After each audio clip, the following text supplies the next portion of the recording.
Here we are, guys. What is happening? DemEyesRed here, and this is the grand finals of Vivi versus BacT and DemEyesRed Arena Cup. Mongols versus Vikings, the first game. They're each given one rematch until 5 minutes, and this is where we are. Just quickly checking if we have a bug or something like this, as I've been the admin for all the games. It was quite some work being online whenever these guys were online, but in the end, I managed to be there most of the times. And yeah, it looks good. To the north, we have Vivi with the Mongols. And just looking at the space, gold to the front, don't like it. Stone to the side is fine. To the back, gold really good. Another gold really good. The other stone being outside. Well, stone is maybe not the best thing here. With Mongols, you need the stone. But I guess this stone over here is totally fine. There's a really low chance that basically BacT would come from here and pressure him. Whereas this gold is more of a dangerous one for certain. Also, tower hops with BacT is a thing. Here you cannot tower hop, but you can tower hop over here. And that's that. To the south, we got the Vietnamese player, BacT here. And he has the Vikings. And with that one, must be said that it's a straightforward civilizations, crossbows, or arbalists. And also siege is a thing with these guys involved. And then what else do we have? Gold to the south. And then stone to the side as well to the south. And then to the north, we got the second gold.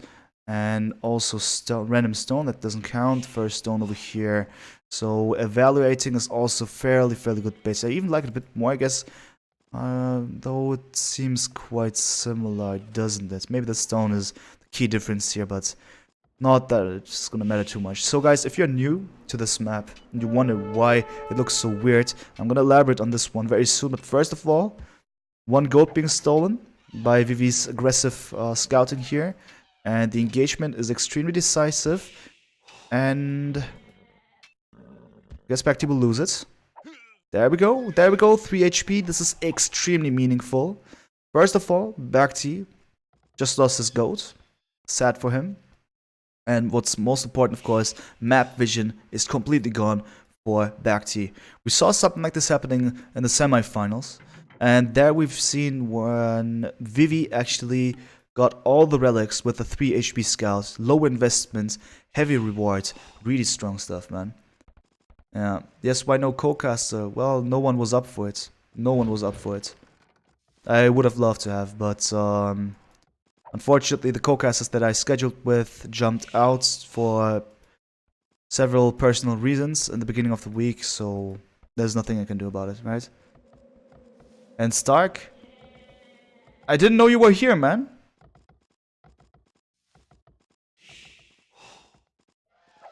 St4rk is in the house. Where have you been?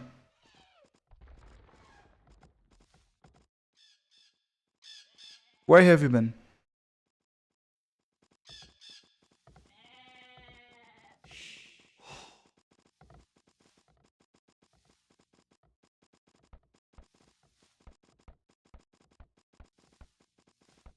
You want St4rk as a co-caster, don't you?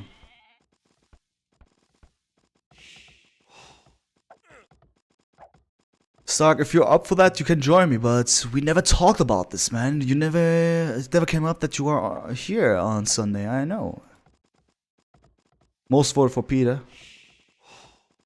Yeah, you alone just as good, but with St4rk we could get some expert knowledge. And it wouldn't be the first finals I co-cast with St4rk. I know, if he's there, then we'll see, but he needs to write something in the chat, because otherwise I don't see it. I cannot now just go to TeamSpeak and log in without risking not meeting him. Let's do it. Ah, what the fuck, this guy is one of a kind. I mean, it's the early game anyway, we didn't miss anything too much, so we're gonna go for Starkinio here, spontaneous. Yeah, the better, the better. Then I just hope we have a mod somewhere. Make it professional. Please turn volume of game up, narrator's mic down. If it's too loud, I will do it. First of all, TeamSpeak. And St4rk is probably gonna shout at us. St4rk, let's meet in the new room. Channel switched. User joined your channel. Yeah, let's maybe go for a private channel, shall we? Sure. Yeah, okay, okay. Then password is the original one. The original All one, right. right? Okay. Everyone actually knows what password that is, but never mind. Channel created. Okay, guys. Okay, we're gonna have st4rk here as well in a few seconds. I just hope that he understood what I meant there with the original password. Oh yeah, he needs to join the game.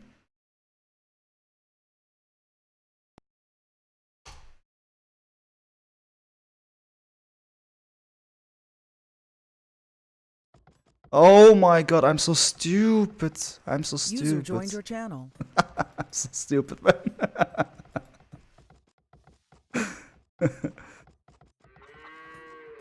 st4rk would start next. It doesn't matter, man. It's just my channel. st4rk, can you hear me? And if you have push to talk, that would be most appreciated. Then we can start it. Yep, I do have. Perfect. Beautiful. Okay. So, what's up, man? What's up? How you doing? Yeah, just fine, man. Alright, that's perfect. So we are here in the grand finals, Mongols versus Vikings. We see that BacT is clicking up with 26 villagers, whereas Vivi is a few late already, and he is gonna do some stuff, I strongly reckon. Your thoughts about this matchup?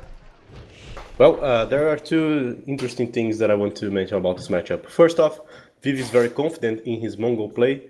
He's using it again against an archer civilization, and I think that the Vikings could play exactly like Ethiopians played, like DAUT played, with the only difference of using runs instead of the bombard cannons that DAUT used yesterday. So that's something to mention. Another thing is that BacT really values this Viking civilization. If I'm not mistaken, it was one of his bans against Melkor.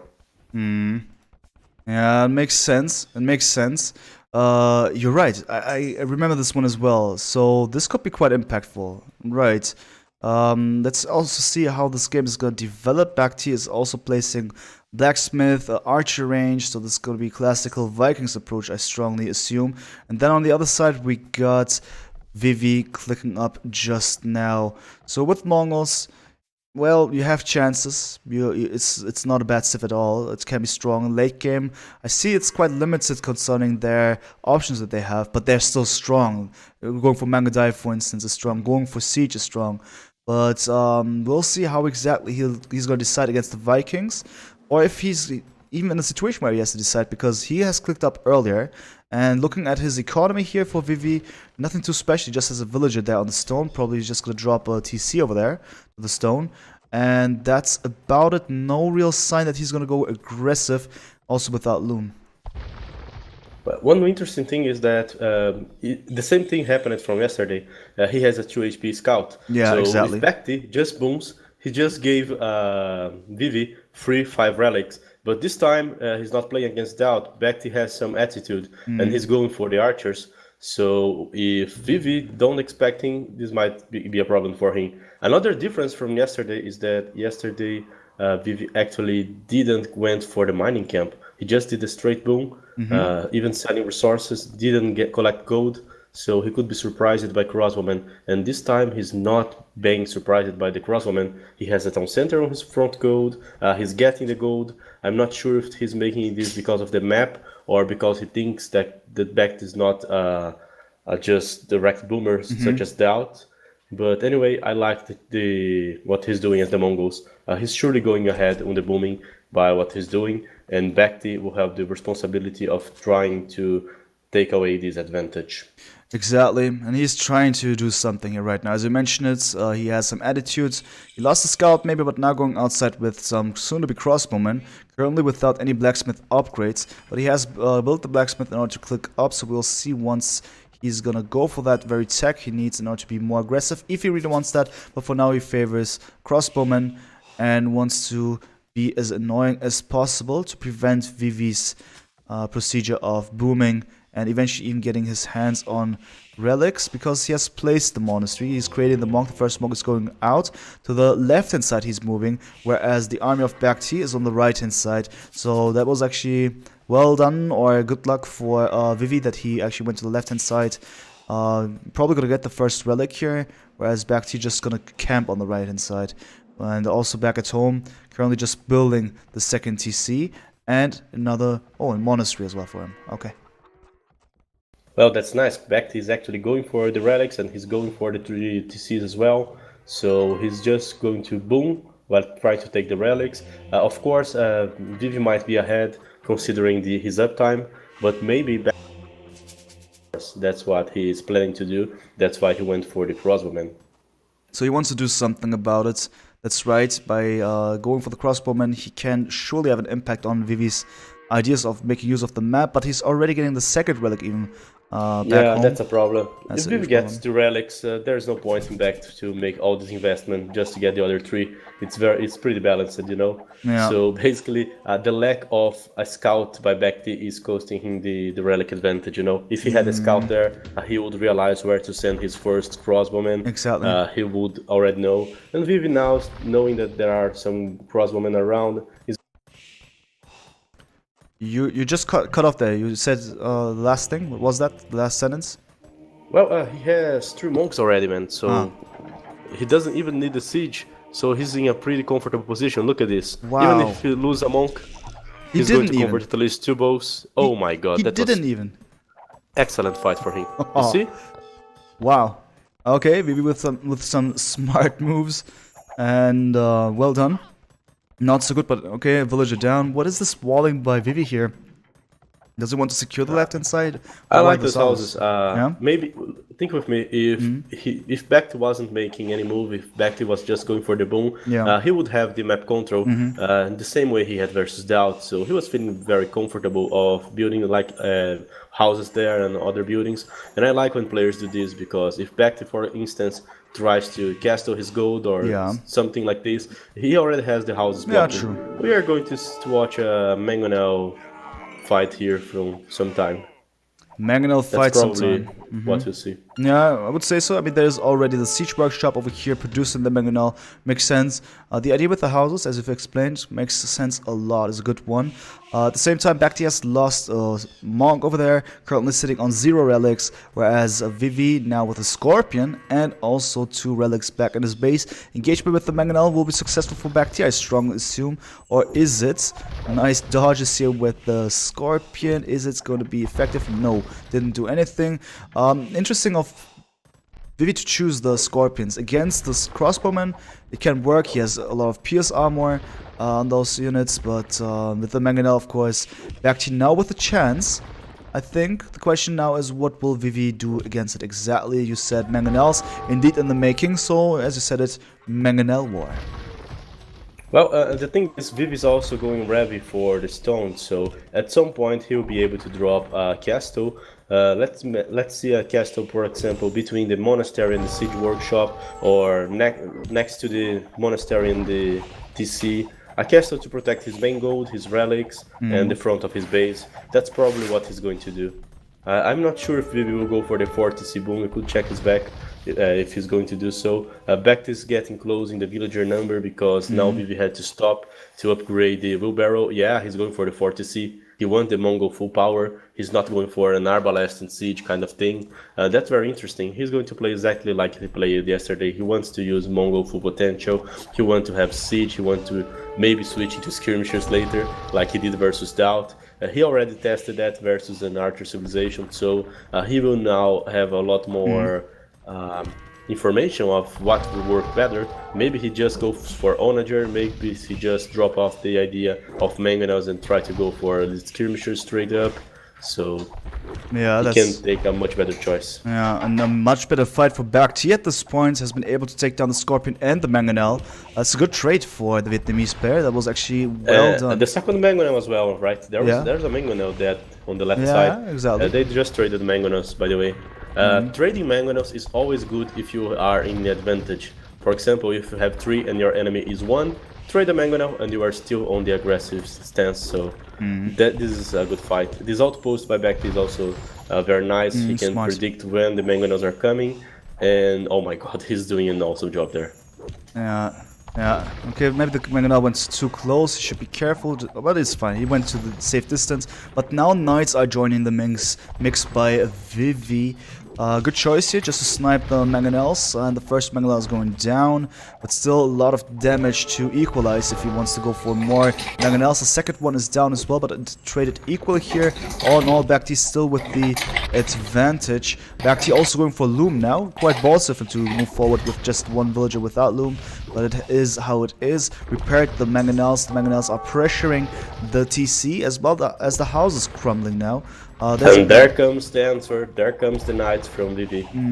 Indeed, with +1 now, another knight sitting in the stable, trying his best. The mangonel will most likely go down, unfortunately, but still good for him as he's able to keep up the pressure and goes for Imperial Age at a fairly okayish time here in comparison. Looking at the resources of Vivi, for instance, who's still committed in a Castle Age war as he's been producing knights and is still producing knights. This is going to be a difficult situation because BacT will have access to Arbalists, but also adding a stable there. Probably wants to snipe siege with his own cavalry. That is not necessarily good, but still, you know, better than having no cavalry at all. Exactly. Oh, that was very nice. He not only saved the mangonel, but killed the other one. And what building is this, man? If this is a castle, I really like BacT, because he knows that at some point Vivi will have to drop the castles. He knows that Vivi biggest power unit could be the mango dice, and by dropping a castle like this, he will force a trap war. And if you force a trap war, the Vivi won't be able to make the mango dice, while BacT can just keep making the traps, and using the arbalest as his main army. So being aggressive like that and forcing the fight, forcing the trap war is great for him, man. Alright, yeah, I mean, that's well put. The castle's indeed going up, and this is some crazy pressure. With that one, is a convenient position in order to keep up the pressure and also just work his way through, ideally. But we have to keep in mind that the villager difference is not that huge. We're talking about 110 and 93.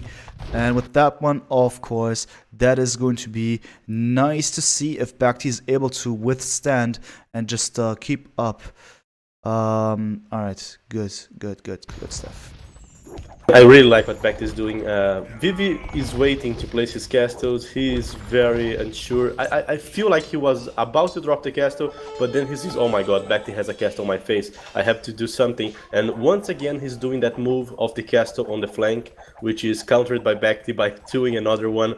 That's so amazing. We are seeing Vivi using his best trick, the one that he used for the holdout series, and we see it get countered by BacT. So we have some strategical game here. Yeah, that's pretty something well special happening.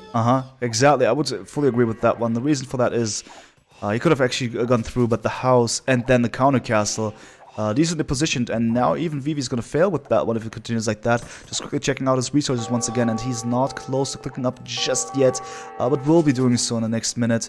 But that means that BacT is gonna be able to drop out a couple of trebuchets. Smartly, thank you for the raids. Welcome all. I'm together here with St4rk. This is the first game of the grand finals of DemEyesRed Arena Cup. The first game of the matchup, best of 7 with Vivi and BacT, and currently Vivi is countered by BacT by having this nice castle and the trebuchets, and to the front of Vivi's base he has lost the relics for now, and the crossbowmen are now going through. Chemistry in the making, bloodlines is in the making for Vivi here, who tries to protect himself, now doing well with the castle here and producing Mangadai. But all in all, it's a bit of a grim situation because BacT seems to be more lethal, but at the same time Vivi trying to be as lethal as well. Man, what I really like is that Vivi just lost his main goal to BacT because of that move. He was forced to place a castle a bit more down on his base instead of protecting the gold. To protect his castle and to have a chance of having it, he's had to place it back. BacT has just a small number of crossbowmen, so he's more focused now in winning the trap fights. The question is what those players are going to do after the trap wars. Maybe BacT will be able to deal with the castles, but he will need to do an army, and Vivi still has the Mongol siege, he still has some group of mango dice. We saw how the mango dice were strong, and how he could deal easily using the siege against the 8-unit army from Doubt. So having a low number might be a risk for BacT. I hope he is aware of that. Yeah, I hope so too, otherwise it would be quite grim for him, but I think the chances are still nice as he is an MPLH and his opponent is not. I've been talking about the fact that he could click up anytime soon, but he still hasn't. He's now stockpiling enough food, but the gold situation still needs to do a bit more, and this gives enough time for BacT to actually go for it. He still may have... Oh, GG. It's GG already. Okay, I thought that Vivi's gonna try, but that's not the case. It's a best of 7, And guys. that's very nice. It's interesting to see. First game won by the Vietnamese player BacT 1-0. Let's go for the next games. This was really nice. I think that the most beautiful stuff here is that, different from the DOUBT game, BacT was never attacked on his base. He reacted, he was aggressive, he was building behind his castle. He put a castle on Vivi's main gold. The Mongols need time, they need to go for the late game. So against DOUBT, he had the map control, he had to give DOUBT 4 castles in order to have enough time to build up a good army, and against BacT, he didn't have even time to build those castles. No. So he was really effective in his Viking gameplay. No, it was really fast. Really fast and really efficient. No real mistake that the Mangonel wars were quite sick. The way he dealt with the enemy monks, really well done. Just quickly looking at the achievements here, just a second. Just a second, need to deal with the passport here as well.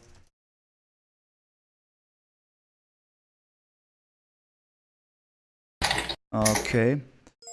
Then that's that. I mean, just the economy for Vivi simply stronger, but in the end it didn't work because BacT way more efficient. It's PLH, his opponent didn't at all, and with that one, of course, the pressure was too much. Let's go back here for a second. The next game is going to start very soon, and let's just see one thing I could do about it. Let me just check.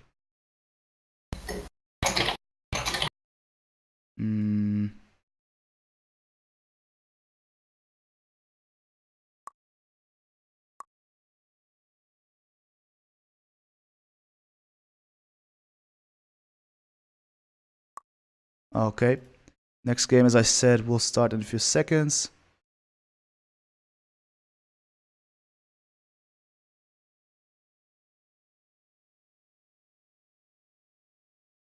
Finally. Perfect. All right, I was going to force you into the game as I've been given the rights of a tournament host for Woobly. I could have done this, but I didn't know the command, so here we are. Man, it's very funny. I would never guess that the password was Belgium Pleb. It was so funny. All right, so you see the draft here as well, right? That we have picks for Vivi. Now we can actually cross out a couple of things, so I'll just go ahead and do that, and you can maybe have a look at that. We have newcomer civilizations. We have Malians, we have Portuguese, we have Japanese once again. Long time no see. So, do you have any thoughts about this kind of Civ draft? Well, remember that Vivi lost twice using the Turks, and BacT has the Spanish, so it would be so funny if he just get to play Turks against Spanish once again in this tournament and losing the third time with the same civilization combination. Yeah, that would be I'm curious so much to see these kind of things. But overall, I think that both civilizations are balanced. You can see that those guys, they don't agree with the tier list. They just go for their civs. Yeah. Vivi's using Mongols as his first pick every set. BacT is playing as well in a very offensive way. This time we didn't see any clowning, like the previous rounds. They just respect each other, went for fast castles and things like that. I don't know if this will keep like that. Truly like the potential of this matchup. Yeah, this is going to be interesting for sure. The next game is going to start in a few seconds. 20 seconds left, guys, and then it's going to happen. Round number 2 between Vivi and BacT. Best of 7 on the map. DemEyesRed Arena, DERAC Arena. Co-caster is st4rk. Let's go. Glocken, man. Hello, Habibi. And let's make it happen. Here we are. Oh, thank you so much for the bits, Paul Smithu. We appreciate it. And here we are. So welcome all DemEyesRed here, being joined by st4rk. Second game between BacT and Vivi in the grand finals of this beautiful Sunday. and it's going to be Slavs versus Celts. Interesting one, and BacT's choice, in my opinion, quite of a pleasant one if you think about it. In late game, it could be interesting, but then again, Slavs in late game could pull off something similar, but with a different focus in the army composition. But first of all, also just looking at the maps, Vivi, maybe a strange one. But before we go into that, st4rk, please tell us about your thoughts, Slavs versus Celts. Well, Slavs is a good choice for Vivi. I think that when you are behind 1-0 in on the scoreboard, you want to use your best civs, you want to use your strongest civs, you want to make things even. So that's why this Slav choice. Just trying to think like him. They have great potential for booming. Their farms are good. They can play well with cavalry. They can play well with infantry, and they have good siege. Yeah. The ranged units, just crap. About the Celts, you can say almost the same stuff, but remove the cavalry part. They don't have good cavalry, so they will be more dependent on siege and more dependent on the infantry, where the Slavs excel. Both players are probably going to play in a similar way. I can totally see BacT thinking that his best unit here is the Wold Raider, and that he can combine the Wold Raider with some siege. As for Vivi, he can either try to make the pressure on the Castle Age, abusing of the fact that he has a very superior monk tech line. Yeah. For example, pushing with knights, mangonels, monks, redemption, converting back to mangonels. So BacT will be in trouble for the Castle Age, which can lead the game to another direction. Maybe one of those guys tries to pressure the other on the feudal. I would probably guess BacT on trying to do it. First, because his map sucks. You can see that his front goal is very exposed. And as Celt, you need to go for a slower game. You need to boom. It will be hard to boom and defend against a civilization with strong knights, strong siege, and strong monks with this kind of code. So this is either a restart or BacT going for a very aggressive game. And we already have our answers. BacT is going for the aggressive game. He has only 3 on the woods. 3 on the wood, that's quite of an indicator there indeed. His map is really bad, and I mean, it's a best of 7. You have 1 rematch, but he decided not to go for it, interestingly. I don't know, maybe he feels convenient with a 1-0 lead already. He says, you know, if I'm behind, I could maybe go for a restart, but in this case, let's just see. But also, Vivi's map, I don't like it. He doesn't have too much space, first of all. It's not the typical base that you expect on Arena, unless you are just punished by Iron Jesus. Then left hand side we have the gold, to the front we have the stone, and then right hand side gold. Once again, those are the only resources inside. The rest is outside, but to the left hand side. Good for him. We have the engagement here in the middle, by the way. BacT being chased by the scout of Vivi. Vivi with a better situation has been able to deal the first hit. Dangerous there. BacT needs to retreat. Is being blocked by the zebra here, I believe. And this gives... Oh my this god. is incredible, man. Oh my god, man. Fucking zebra, man. Great stuff. Fucking zebra, man. If I were BacT, I would be so pissed off. This gate is very important for him to rush with the wheels, and there's a freaking zebra annoying him there. Man, this is so... Oh my god, unbelievable. I would be so pissed off in his place. And Vivi is really confident on the Scout Wars. He's winning Scout Wars as a way of getting an early advantage against many players. Yeah. And BacT just realized that this was a mistake in the first game. So he is a very adaptive player, as you can see. That's for sure. That's for sure. You can adapt really well. We've seen this one several times, countless times, and also in ECL 1v1 situations. Really dangerous person. And with that one, just quickly checking things out if we see some kind of early rush potential. Regardless, doesn't seem like it. Everything's quite calm. I'm happy about this as long as we don't see trushes. I will just shut my mouth and be happy about it. But I'm also thinking what they will do exactly in Castle Age then. So, what is their philosophy? Will they go for some rather map control type of approach with the Slavs? Of course, that is clearly a thing. We have to see what buildings they will go for once in Feudal Age. And then, curious to see how it's gonna end up in the end. Exactly. I was expecting BacT not to try to go for this kind of fighting because I think it's very hard to fight against the Slavs.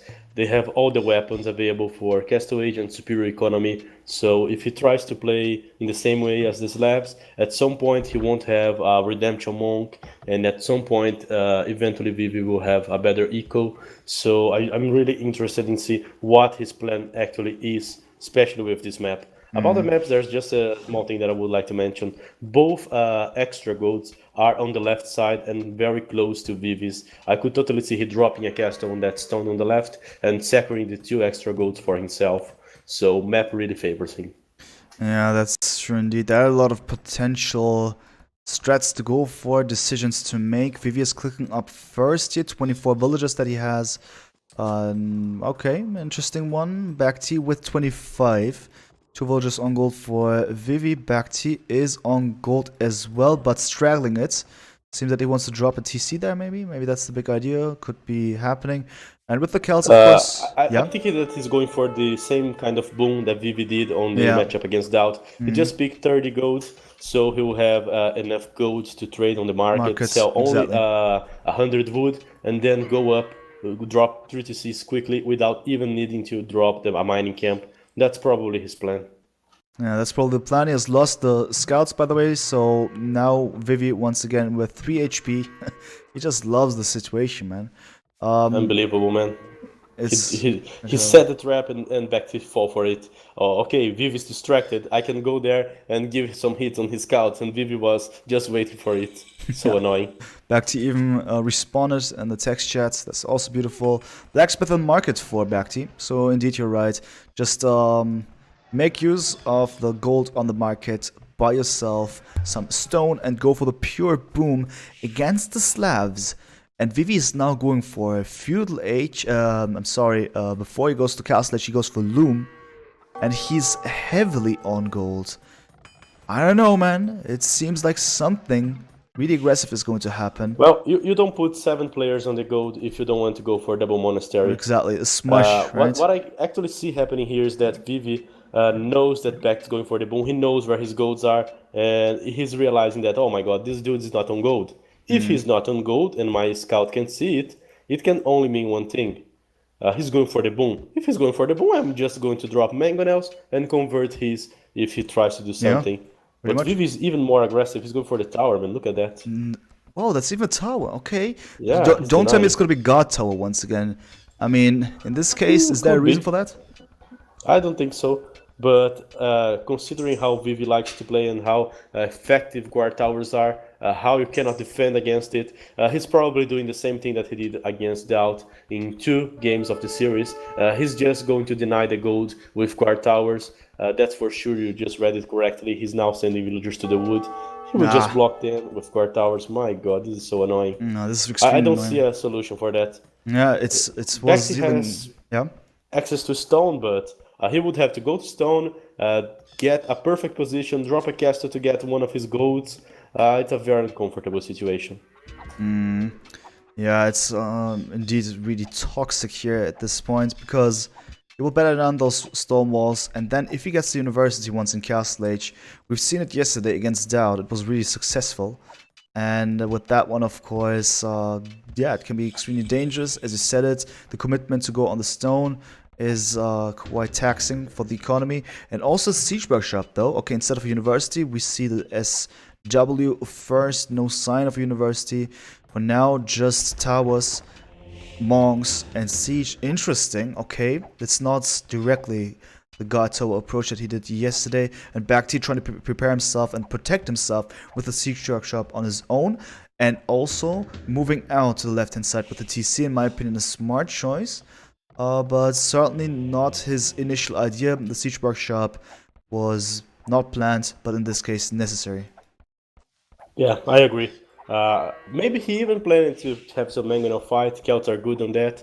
They fire fast, and you could see how BacT is very good on the mangonel fighting. So yeah. He was probably feeling confident on that. What he's probably not considering is that Slavs have a good economy, so they can either switch for knights on Castle Age, for example, at like 24 or 25 mark and just go for 3 stables, not let the game go to Imperial Age, or they can just use the monks with Redemption, and instead of going for the mangonel fight, just converting back to his own siege and mangonels and everything. I'm looking at how the things are developing here. For now, Vivi actually doesn't push through yet. Will do so. He's in with a scout. Why does this even happen? BacT being caught off guard, but everything's fine. Good dodges by Vivi at the same time, not getting his scout killed. Oh yeah, he doesn't care. Wow, look at this dodges, man. This is incredible. Now he got a shot though. And also, more importantly, as you see the tower, but then denied at the right time. Really good timing by BacT. Really important, really crucial, and now getting Loom. Good stuff. A small detail that I really loved about it is how Vivi values that scout. He just get the scout and start attacking the wall next to the tower so that the monk could reel it. So he had a full HP scout, which was a 2 HP one before, and he used it to get the advantage. BacT now making the Loom because he knows his villagers will eventually be at risk. Yeah. The only thing that might be a risk for Vivi is that he's not booming at all. He's just going for this full aggression, 1 TC, and now making stables, like I said. So there's always the option of going for a few knights. This is going to be very interesting. I think that BacT is thriving on stone. Like we can see 5 stone miners already. If he manages to put a castle in one of his goats and sack one of the goats for sure, then he's going to Imperial first, and then he'll have the edge. That's probably his plan. And he's also adding a barracks. Maybe he's reading Vivi's moves, you know. Yeah, but reading the moves is important, but also doing something against it as soon as possible as well. I like what he did on the left-hand side. That was really crucial. But now to the front, it seems that nothing's happening yet. Maybe BacT is just saying, okay, I have enough time. I have the TC over here for now. I have my defensive mangonels. The first shot is now not connecting. Another attempt because BacT is going forward, but facing 2 mangonels. Great first shot. I love this. Let's see about the second shot here by the mangonel. I'm trying to speed forward. Okay, we are just live, up to date. Perfect. A reason for Vivi to retreat. I love it. BacT actually solved the issue quite smoothly. The second mangonel was enough. And I heard the sound. He even cut the second mangonel. Wow. My God, unbelievable. Perfect. He's truly good on that. He's truly good. And they to risk his mangonel to gain information about the villagers, and by doing so, he realized that he would need the barracks. He realized that he might have the risk of losing the mangonels to knights, so he's keeping them all close to the TCs. They are all in safe spots. He's even adding a stable, maybe to make scouts, maybe to pick up monks. He's doing a great job on the defense, and since he has 3 TCs, eventually his economy will give him an advantage. Exactly, I see that members in the chat. Hi there, man, what's up? Good that you are able to catch this game because we are here and it looks quite interesting how BacT is able to just withstand, but that's just a matter of time because the knights are in finally for Vivi. And the Slavs Knights, they're beautiful, not because they have some specialty, but because they have some great economy behind them. So you will be able to afford quite a lot of them. If done correctly, no bloodlines, but +1, and also a lot of monks currently being healed, the Knights. And then some steps forward, much expected, whereas BacT tries to keep... Oh my god, man, beautiful shot by the mangonel. And is he going to be able to get the mangonel? No, alright, but still, 1 mangonel and 2 monks being dealt with. That's at least something that Vivi didn't want to have. But the siege workshop will eventually crumble, and I feel that BacT now needs to retreat to the back of his base. He has 3 TCs for now. He's about to lose this first TC of his if it continues like that. What he does there, as you said it, reading the moves, the barracks is working, the spearmen are there. As I heard from you, the magical number 6 spearmen is already enough to deal with quite some amounts of knights, at least to force them into some bad fights, bad trades, and the mangonels surviving here. Good stuff. BacT is able to just simply survive, defend himself adequately, and has enough stone to finally go for the castle to protect himself for good. Man, that was a great defense, and let's also consider that he's nailing in every mangonel standoff. Man, once again, he's nailing it. He's nailing it. My God, very very well played. And those spearmen are Celt ones, so they are even slightly faster, which is very good. The quick walls. Man. Didn't work. Unfortunately, I thought it would be masterpiece. Vivi is in trouble. Yeah, but the mangonel helped him. His own mangonel killed the wall. That was so. That was so unfortunate. Yeah, but that's still really he has the spearmen. Yeah. A good number of them. The knights were trying to target the mangonel, so no way. Even spearmen with no upgrade can deal with those knights in these numbers. Yeah, I just checked the monster trajectory here for Vivi. He doesn't have any upgrade on his monks yet, so no redemption means that the Mangonels can still function properly over here. And was well done, well done. It could have been slightly better for BacT, but he still did a great job overall with that many Mangonels killed beforehand. Really beautiful, but Vivi is pushing now from the left-hand side. Once again, the Knights, this time with Bloodlines, but the Monks, caught off guard. 2 Monks down by 2 Scouts. Bad trade there. BacT is going for good value every time, man. Wow, beautifully done. Great stuff. A few Mangonels, Spearmen, Scouts, a very simple army, but it's doing wonders. And I wonder now that those Spearmen, which already killed a lot of Pikemen, a lot of Knights become Pikemen, they will be even more effective. So BacT knows that he's booming 3TC from the start. Despite his lab economy, Vivi is going to fall behind in the villager number. So if BacT just keeps the good work, he will reach the Imperial Age with a great advantage. Great advantage indeed. Currently with the 13 villager lead that he has. Castle by Vivi on the left hand side with 50 villagers in total that he has for the sake of his economy, but most of which are maybe inside of his base, but a nice amount also to the front for the sake of the castle. Good stuff by BacT, going up with the towers and denying this castle. Really bad stuff for Vivi. Not only does he neglect his economy due to this move, but also he's not efficient with this neglecting, as he's not able to actually determine and tell BacT what to do, because that's his gameplay of Vivi, right? We said it. He always likes to manipulate, take over the control, but he's not able. BacT says Exactly. no all the time. And even this new BacT castle. is doing awesome defensive moves. Damn, even the next castle being denied. Everywhere where Vivi wants to go, BacT is there, says no, not going to happen, at least not now. On my watch, wow. Beautiful stuff. And yeah, as Mem says, Titanic maybe even for Vivi, because he's not able to play his game. This castle will go up, most likely, depending on this Mangonel, though it's not gonna go up, man. The range is sufficient. The Knights will come in now, but they will face a couple of pikemen. This will force them into a bad fight. A reason for Vivi to go back. This castle will not go up unless, of course... Oh my god, but the Mangonel trade, man. BacT. Oh. Those trades. I don't know. I just feel like Vivi's close to resigning. He got all the plans denied. I only see BacT doing like 3 mistakes in this game until now. Yeah. The 3 mistakes that I saw. He killing his own gate where he was making his first castle. Fighting against the Knights, using Spearman before the upgrade Quickzing and losing that fight. That was probably the second. The third one I don't even remember, so he's doing great.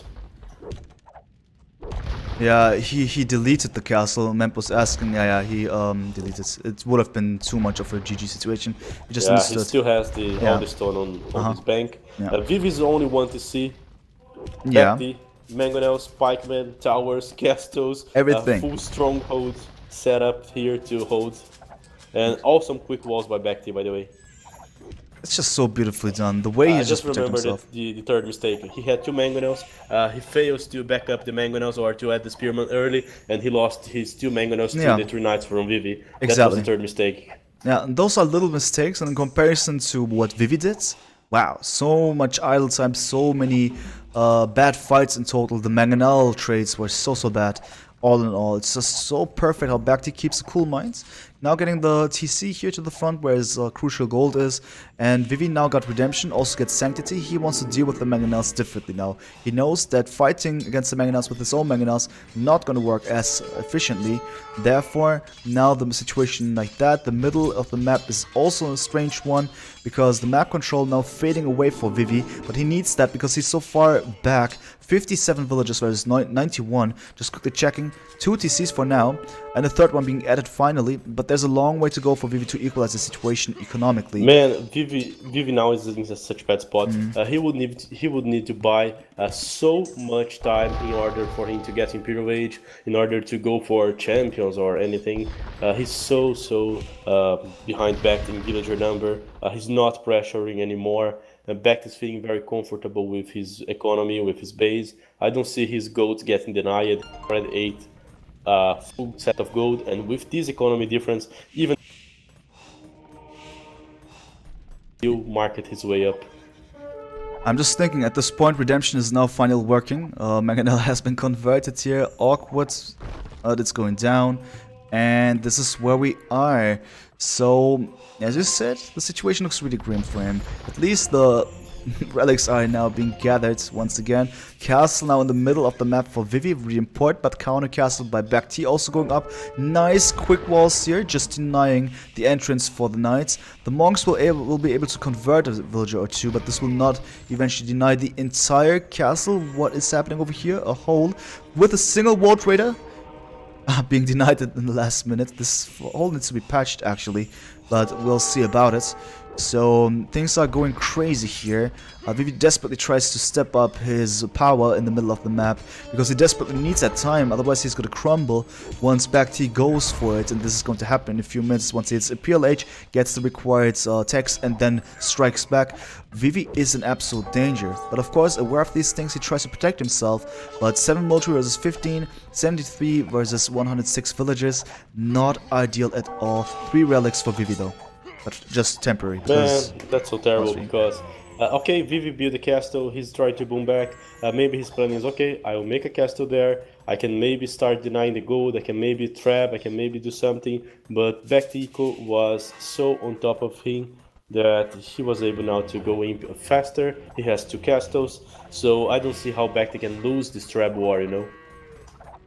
Yeah, there is no way because he's such reinforcements ready. And with that one, of course, he will be able to trap down the castle way before Vivi can do anything. There's even a difference between the two of a single minute. BacT will be up way earlier.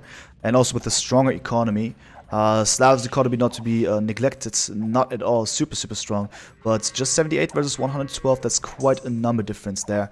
And yeah, what will Vivi do? Not only is he going to be able, is he fail to get those relics back most likely, because the castle is constantly shooting at where the monastery is, and I just saw that the monastery, the backup monastery is being built by Vivi, but I know he probably will not do this, instead just create monks for the next engagement. But the next engagement is gonna be about traps and a couple of ward raiders, just in case. Everything's ready, sick economy for BacT. Vivi, whereas, well, what is he doing? How is he gonna be able to protect himself? Just monks at this point. I even see a boyar, but that's just maybe a functional reason. And also, of course, the champion line of Vivi will be utilized, but with such a weak economy, not sure how well it's gonna go.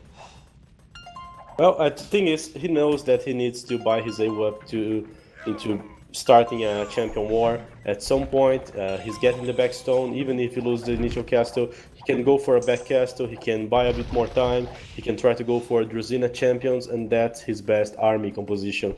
The problem is, BacT messed a lot of pikemen, which was a great choice. Yeah. And with this pikemen, he can push back. Vivi's shot here to buy his time is to use the 12 French monks that he's already sending back. So I can totally see Vivi holding BacT because infantry is not the best against this kind of monk, and Celts are not known for having great ranged units. Yeah. So those monks are going to slow down BacT enough for him to still have a shot and come back to the game with the champion line. And his plan's good. I also love his castle position. Like I said, it's a great position because it's just granting the access to the gold. So if he just drags the game to go longer and longer, he will eventually have Slavs with Druzina and the advantage of the extra goats. Exactly. That's where Vivi is ready to. As for BacT, he's just developing the World Raider. He's just upgrading his army. He knows that there are monks, so it will all depend on how much this monk survives. If BacT deals with the monks quickly, he will be in a great spot. If Vivi is able to slow down BacT enough, we are going still to have a game. But of course, with BacT in the advantage because of his villager advantage and economy advantage. Definitely the case, because I'm just looking at the barracks also for Vivi, so he's gonna have a tough time to reinforce. And as I said, exactly the scenario now. The monks are trying their best to slow BacT down. How successful will it be? Looks kinda okay, but they're completely surrounded now. The monastery is going down, 4 relics all over the place in the middle of the map. And this is quite bloody. I don't think that Vivi is going to survive this one because there's way too many units now. Even reinforcement, elite ward raiders with +2/+2, not the strongest unit on the world, but we'll get +4 as well. And with this one, they will be even so tanky to take over. And it's this GG BacT with the push so fast that Vivi had no more chance to Yeah, he withstand. couldn't. I don't know, man. I think that BacT hide his World Raiders very well Damn. while showing the pikemen. So maybe Vivi was just okay. I will just keep the monks here. I can deal with those pikemen. Damn, man, that Uh, was sick matchup. that's what happened. That's what happened. Hit the World Raiders. Maybe if Vivi had the monks inside his base, he could buy a bit more time. But I don't see how he could get back from those fights. Maybe fortifying his walls, maybe trying to strive until he got at least 120 views. But still, the mobility of the Celts would also be a problem. BacT could go for the flanks. BacT had the traps.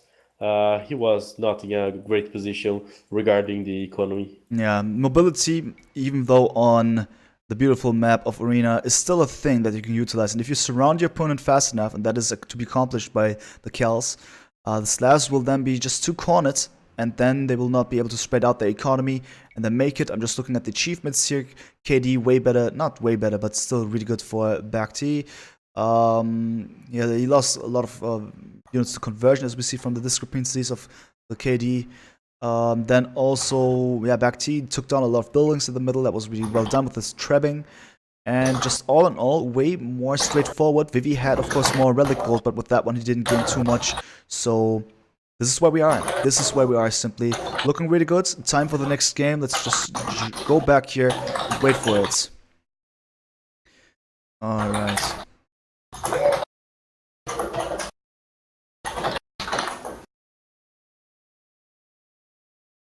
I was reading the chat. Some guys Yeah, I were saw. asking what I think, and I honestly think that Vivi should have pushed in a more arena way, arena style. If you give, for example, Terror this civilization, of course he would go for the mangonels, but knowing that your opponent has faster mangonels and is proficient at that, what you should do is always try to aim to spots far from his mangonels and come fast with the redemption monks. Try to use the redemption monks to convert his siege while saving yours.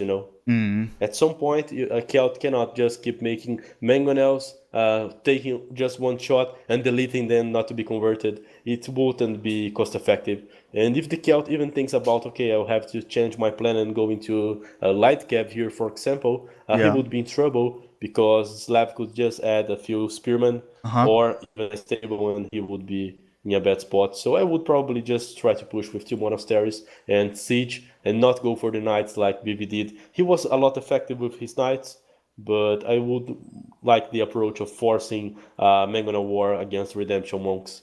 This would also work as well.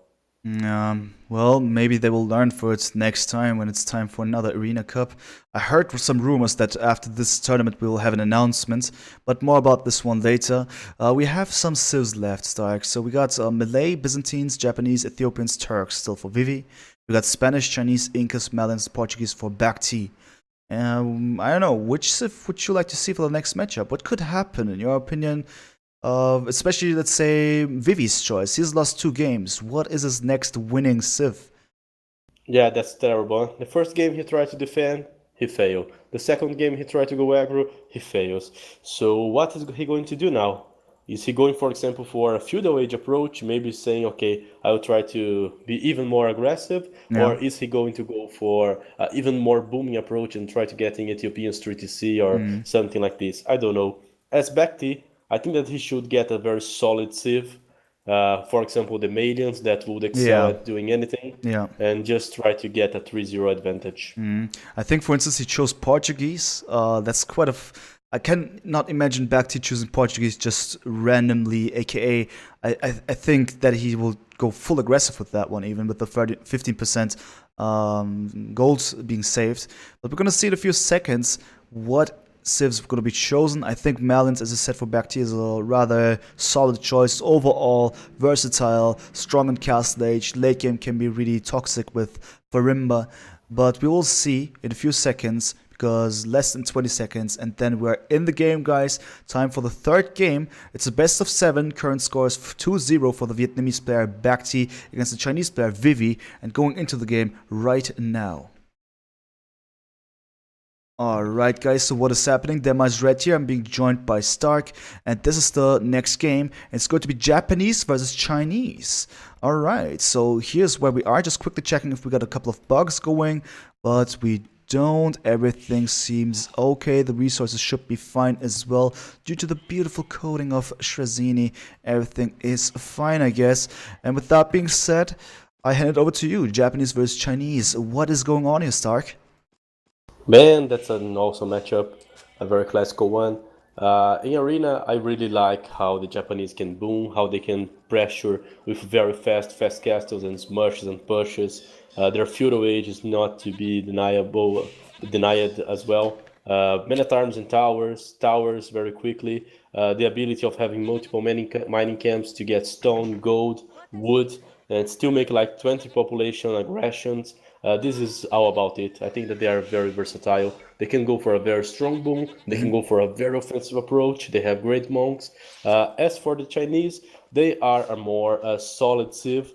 BacT this time, different from the previous game, has an awesome map. If you take a look on his map, it totally says, okay, if you want to boom, let's go for it. You have a back goat, Yeah. you have back stones. You can just, for example, drop a castle in your aggressor, or drop a castle in your base for defend and go for the booming. You'll be fine. You have the gold, you have the stuff here that you need. I don't know what BacT is going to do. Vivi, for instance, has a bad map. If you take a look on his goats, they are all exposed. Yeah. So there's some chances that with goats like this, he won't try to do the BacT approach of just going for the boom and to seeing the other gold. Yeah. Maybe he could see the gold on the right, putting a TC on the front of it for defending, but it would be very bad. I would like to see Vivi going for an aggression and BacT just going for the boom, abusing of his map. In the Imperial Age, I think that Chukunu is a trouble for most civs. Chukunu combined with a few light cavs is awesome, but the Japanese with few siege and infantry can do the trick as well. It's hard to tell how this is going to work, but I truly like how BacT plays with the Chinese. You could see an example of that in his matchup against Melkor, for example. If he just plays like that, it would be nice as well. It would be nice as well indeed. So I'm just a bit curious as well about Vivi currently with 3 villagers on the wood. I mean, I'm not so sure, but we know that he loves to go full aggressive here. And with the Japanese, well, we've seen some stuff, and also BacT has seen some stuff, and what he does is currently just placing houses into the corners of his map, just to make sure that he's not going to be just surprised by a hop. The right-hand side is still, Power hop it, and it's exactly. not possible here. It's not to be hopped to the right-hand side, so he's safe. So he tries to block this way, so man-at-arms towers will not take place most likely. Should not work. And Vivi's now about to find out. He should check this corner right away. He should see the house just to understand that it's not possible. Unless, of course, he doesn't even plan to doing that. But we'll see about it. Currently, 16 and 17 villagers. BacT, of course, with an additional villager. By one tile, his scout didn't saw the house. Yeah. He saw the walls, but for Yeah. one tile of loss, he didn't know that there's a house over there. He might even try. Even so, man, if you go full aggressive and start kicking the walls with fields and towers, you can surely open it before your enemy reaches the castle age. Those 900 HP walls, they are no big deal. You can block them. I would like to, I trust it with the 1800 ones, so you can surely trust those ones. Yeah, if you can do it with that one, you can surely do it with these here. There's no doubt about it. Yeah, let me just look at. He still doesn't see those houses, man. I'm so sad because Vivi just is going for a second lumber camp, and he has 3 farms. Doesn't look like he's going for a full aggressive or some feudal kind of thing. And in this map, with this perfect map of BacT, it will be hard for him. Okay, he goes there and drop the villagers inside BacT's base. BacT made a tower, wall to both woods, and what Vivi does now? Yeah. He does nothing. This map is just good. Even the zebras are in a good spot in the back. He doesn't need to delete. There's no obstacles between the zebras and the TC. Great map for BacT. Yeah, it's so beautiful. It's nearly a joke. I mean, all the important ones are to the back. So many opportunities, so many chances to just have a good time here. Whereas Vivi, with those goals, wow. Even the zebras are in a terrible position. It's going to be a bit tricky to get them out there, but he's going to be... you see, it's already starts. The zebra is just going into the wrong direction. This just adds up, is unnecessary. It can even mess up your, yeah, there we go, outside goals. It's just a bit chaotic for Vivi, for understandable reasons. And therefore, it's not going to be a trush, as you said, from your observations, and that makes sense. So, as in, we'll see. He has so many farms, it doesn't look too aggressive at all, and isn't even going for the gold just now. Looking at his resources, he will be able to click up after this villager if he wanted to. But maybe he's going to wait a bit more even, but I don't think so. I've never seen him clicking up that late. There we go. 26 villagers for him, whereas BacT still waits a bit. Maybe it's going to be 27 plus 2 for him, and it is the case. Perfect. One villager difference between the two. Maybe with the timing advantage, so to speak, if you really want to make use of that one. But it doesn't have to say anything. It's just an indication that he has gold and a mining camp on the gold. So right away, he wants to make sure that, yeah, he will just simply not go too passive. We already see the barracks going up. What I mean with that one is we can either see scouts or arch ranges. For now, it could be even scouts by the looks of it. We'll see in a few seconds or minutes. Well, that's right. And BacT, there's no indication of a market or a barracks by BacT, so this is probably going to be market and blacksmith. No barracks indication, barracks indication. Question is Vivi going to do what?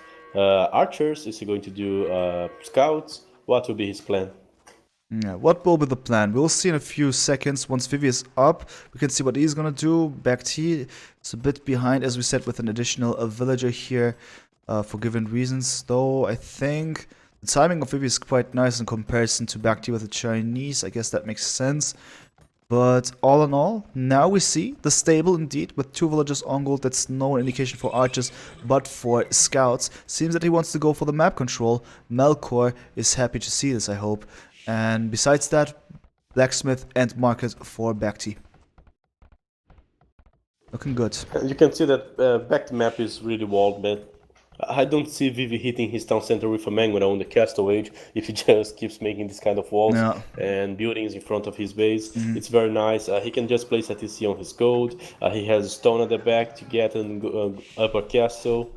It's very annoying. As for Vivi, well, he will be able to get the relics, of course, with 2 scouts on the field. This time, BacT didn't put his scout to scout fight, so Vivi will probably try to force it at some point. And there we go. Nice text message once again. Vivi wants the engagement. There we go, man. He says BacT saying bye. Beautiful. Exactly. So nice to see. So nice to see. Both are going for the next stage, and then it's going to be scouts by Vivi, as we said numerous times now. And for BacT, undecided yet, but as I said, it most likely going to be something boom type of, because, well, he's not going aggressive. Also, I mean, he has loom obviously, but that's another thing with the Chinese. But probably, I mean, he has a lot of villagers on gold though. I gotta be honest, that's quite some villagers. So he wants to afford something as soon as possible. We'll see what exactly that's going to be. That's weird, huh? Maybe he wants to try and go for the monks. Yeah, but maybe he wants to go for the relics. He can see 2 relics very close to his base. One on the right, one on the left, and he's thinking, well, there's a good chance that I just convert with scout or just reel my scout and go for this relic. Yeah, it could be. And that would be great, you know, because with only 1 monastery and like 1 or 2 monks, he could get 2 relics, not getting a 4-1 or a 5-0 relic approach, and Vivi would have made all these stable and scouts for nothing, you know. So that's what BacT is probably expecting here to happen. Probably that's going to be the case. We'll see if he's going to be successful, because Vivi is intelligent enough to realize, okay, you know what, I should maybe camp at those easy spots, those relics. If he does that, it would be ideal, and he's close on the left hand side.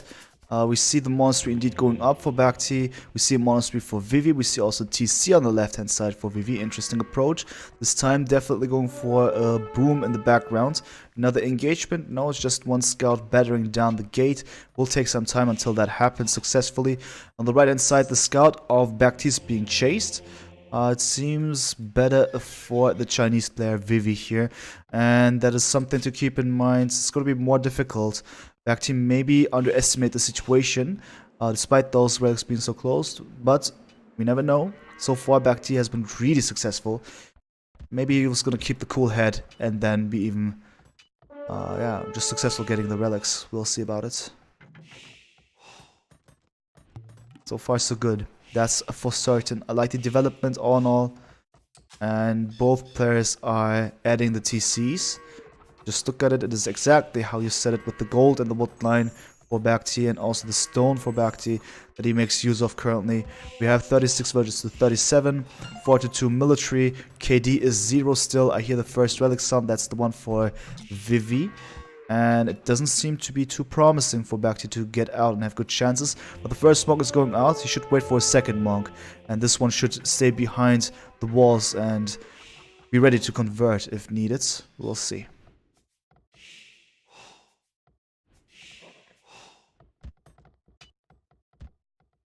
If Vivi gets this relic, there will be no chance for BacT for getting at least 2 relics. So it will give him some advantage for the very late stages of the game. No. The monks is coming after it. The scouts of BacT are riding to the right side of the map, probably trying to get some monk or something. I don't like the position of his second monk, like you just said. I would rather see it in the walls to convert some potential chaser. And there goes one monk down. There's no way to. Oh, he even laughs at this man. He says, oops. It happens. Like, okay, I was paying attention, but farming was more important. And BacT is going for a 4-2C approach. So he's probably just getting a strong eco and he will try to go for the Chukunu. Chukunu itself is a very, very good unit and can do most of the damage to the Japanese. Chukunus would be Maybe quite BacT is just saying, okay, I'm screwed up on the relics fight, but I can still do a push here and do something. A double monastery for Vivi, huh? Interesting. Interesting indeed. Yes. And you know what he did the blacksmith? He did the blacksmith because it's a requirement in order to do the siege workshop. Yeah. You cannot do a siege workshop without it. So that's probably his plan. He did the blacksmith and soon he's going to place a siege workshop and try to pressure BacT. Yeah, it makes sense. He currently needs some wood for that one. No, he's actually placed it there to the left hand side. Perfect. Well anticipated. And then we will see 2 monasteries working to get the relics. Currently 2 to 0 relics. And BacT probably has given up entirely on the relic gatherment. And okay, just received a message on TeamSpeak. Interesting. Anyway, so university and a stable.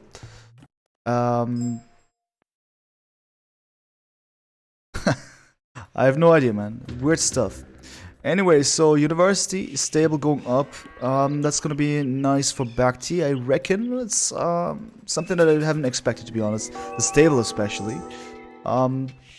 Curious about this one. It's because he's on stone. Chukunus. User in your channel timed out. Oh, guys, we have an issue with TeamSpeak currently. Connection lost. Nice. TeamSpeak will close new IP. TeamSpeak is GG. Okay, that has never happened. I mean, for everyone. Okay, I need to see about it, but I guess I need to address it after the game, guys. Yeah. St4rk, if you're here, let's maybe try to meet up on Discord. Go to my channel, then we meet in voice. If that's not possible, we'll meet in a few minutes after this on TeamSpeak. You're banned, of course, I yeah, Memp asked me and I said no, man, no, never. Why would I ever do this, right? No, but I'm happy to get all the support, even from the biggest streamers, Memp, Nilly. It's nice of them that they're actually helping out with their own means. Be it giving hosts and stuff like this. I really appreciate this. Great stuff. Something I will not forget for certain. It's really nice of you guys. Appreciate it. Alright, so. User entered your channel. User entered your channel. User disconnected. User channel switched. We had this on Friday, man. What the okay. I'm just gonna open a new channel and hope that that will never happen again. We just all reconnected to the server, right? And therefore, yeah, I'm just gonna make a new channel here. And wow.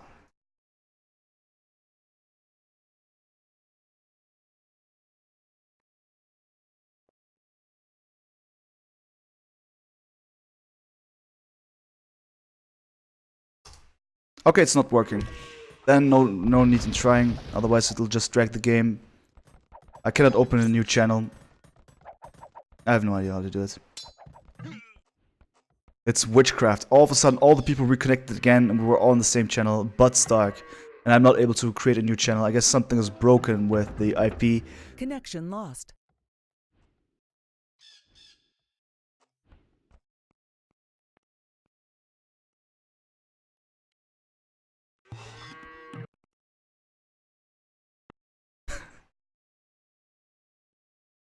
Alright, so we will just continue without co-casting, at least for this round, and we will see.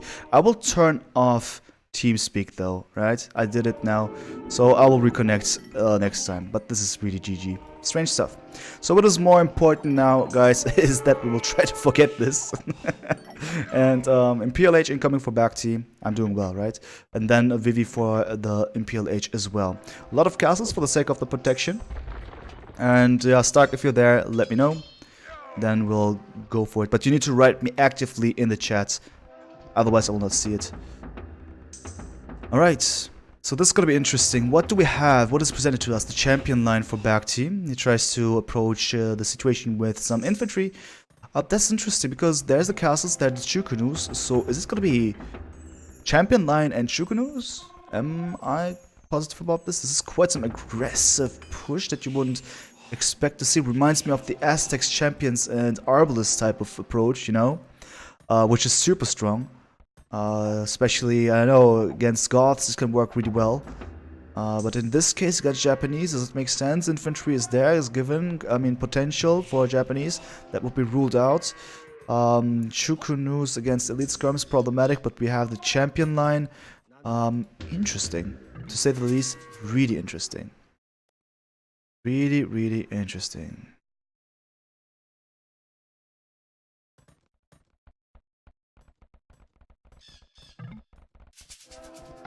Really interesting. So, that being said, just looking at 110 villagers versus 114, 16 to 17 military, 2 to 8 KD, really calm game, but 5 relics for the Chinese player Vivi. And this is where we are. This is some solid basis for him. But then again, BacT, as we've seen, 2 wins for him, is not the type of guy who says, you know what, I'll just give up. And then it's could be over, man, if he just messes this one up. The long swordsman for now, very soon 200 swordsmen are pushing through and about to take over here, and this is not good. Bad fight for Vivi, has lost some monk, has lost the mangonel here. Needs to be careful. Going for crossbowman. I understand, but will it be nice for him? That's the main question. So we'll have to check it out.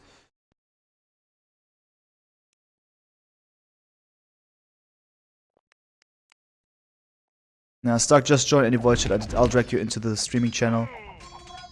That's gonna be it.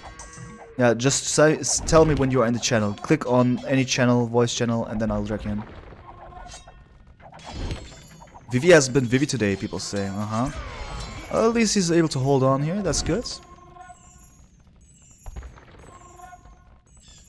And we cannot say that he hasn't been able to play his game because he has been really successful against Doubt yesterday. And against, well, Jon Stow, it was a case for itself.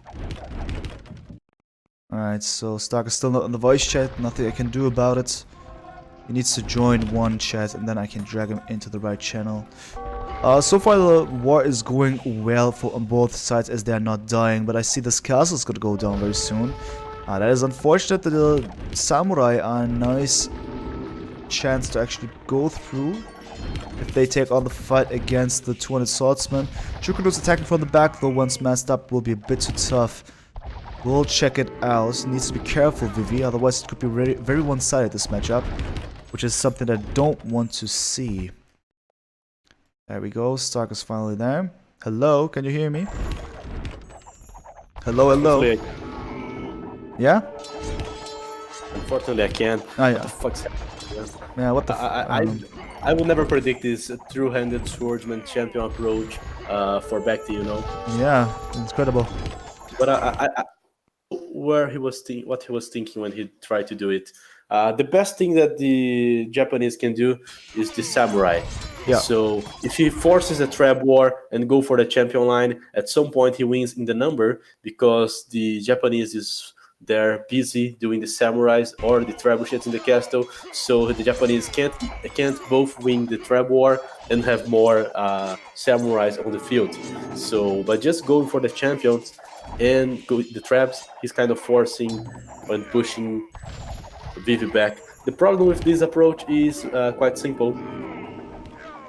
Push the arbalests. So as long as he has won a few fights and dragged down a few castles, he will have to switch into something, and either skirmishers or onagers or chokunu, light cav.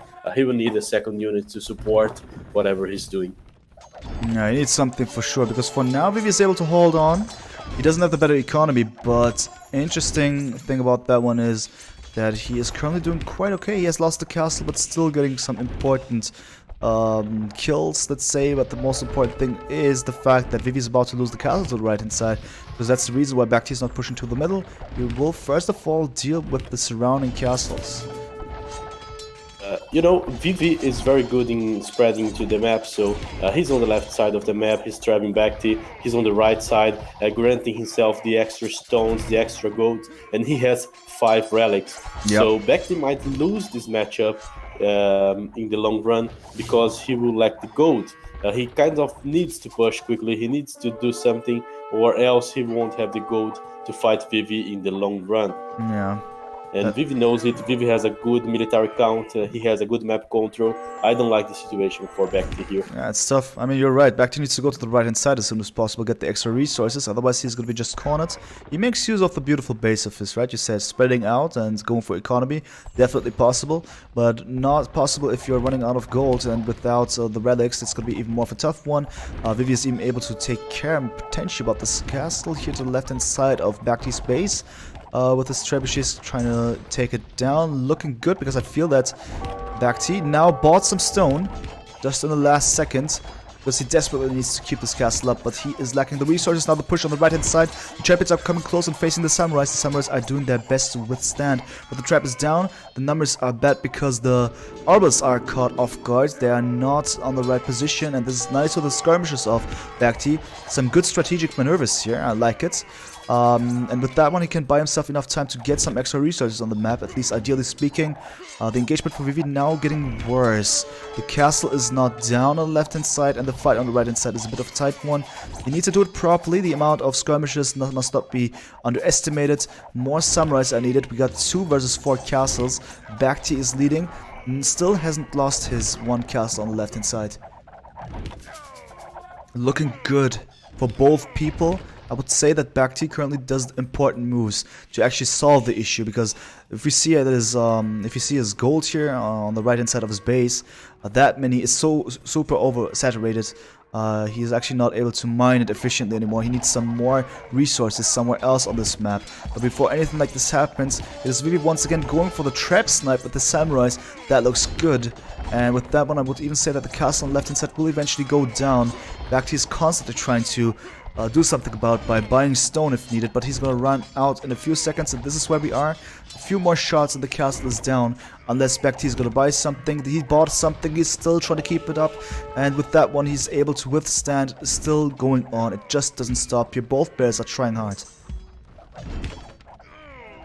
Crazy game. Strong game, strong pushes by both of the players. Something I like to see. Of course, personally, I would love to see Vivi winning this one, so we have kind of a more fair situation for the next game. Otherwise, it could be one-sided. But Vivi does his best to hold on. 49 military versus 23, looking good. 5-0 relics, and the castle's still not down. I don't believe it. Still not down. And St4rk is GG, I guess. He doesn't respond anymore. St4rk, are you dead? Yeah, you dead? He dead.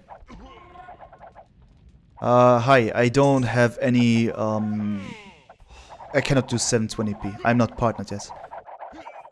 I'm too small of a streamer.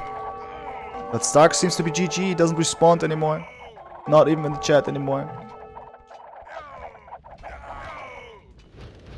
Does he have kata Poroto? Dazinho asks. Let me check out real quick. No, he doesn't have it. No kata Poroto for him. And st4rk, if you can hear me, man, come back to us. Because you're missing some epic matchup here. Looking quite sick. And now, Vivi is actually sick of the situation. Finally takes care of these castles. Nothing and can't speak. Then try to go for team speak again. But after this matchup, because otherwise it's going to be a bit too clunky. We already have done terrible stuff to our beloved viewers. Yeah, no Yasumatowers. Unfortunately, no Yasumatowers.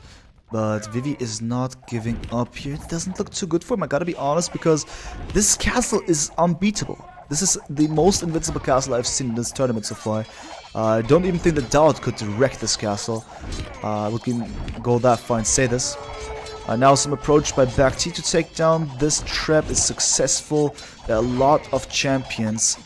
But iron casting also for Vivi now. He wants to step up the attack of his beloved samurais. But more needs to be done. And this castle needs to go down after some time. He would be in such a good position to push through there. But man, oh finally man. It's like, I know how to compare it. It's just really bugged me there. Made me really anxious. And this situation over here, st4rk has talked about this, right? What he said was basically, BacT needs gold. So let's check out how much gold he has currently. And that's 12 villagers. And this is the situation over here. But with the castle going down, that's the reason why BacT was desperately trying to go for it. For the castle, to keep it up. It's not gonna go too well for BacT and his resources.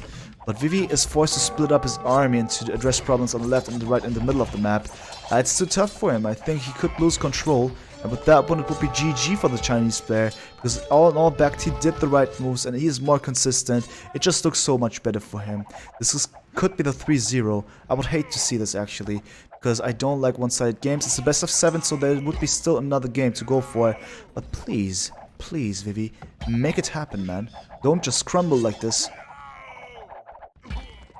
Don't just crumble like this.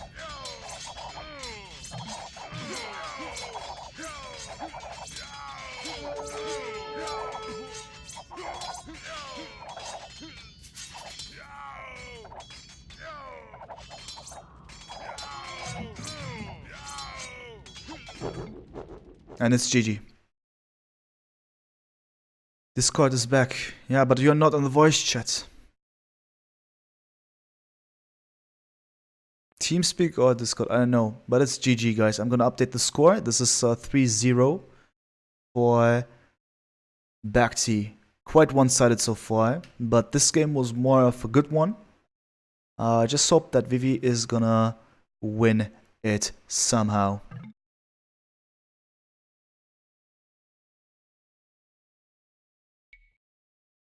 Alright, we're gonna go back here. The game is not over, guys. Ah, it's 2-1. Ah!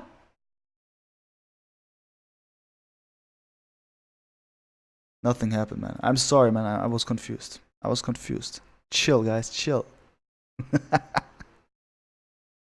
Guys, you gotta be honest, though. Just, you know, excuses. But, dude, I have to... What the fuck, st4rk? Stop it, man. What the fuck? He's nudging me to the fullest.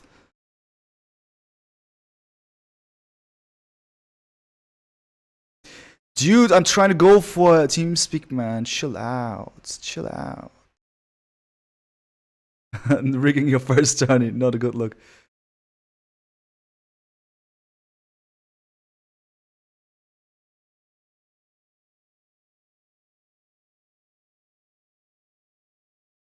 BacT got bored.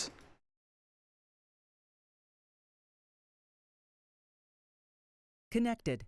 I hate TeamSpeak, man. Channel switched. Hello, st4rk. Hello, man. What the fuck just happened? I'm not talking about TeamSpeak. I'm talking about white champions and skirmishers against Japanese. This makes zero sense, you know? Yeah, I don't know neither, man. I don't know neither.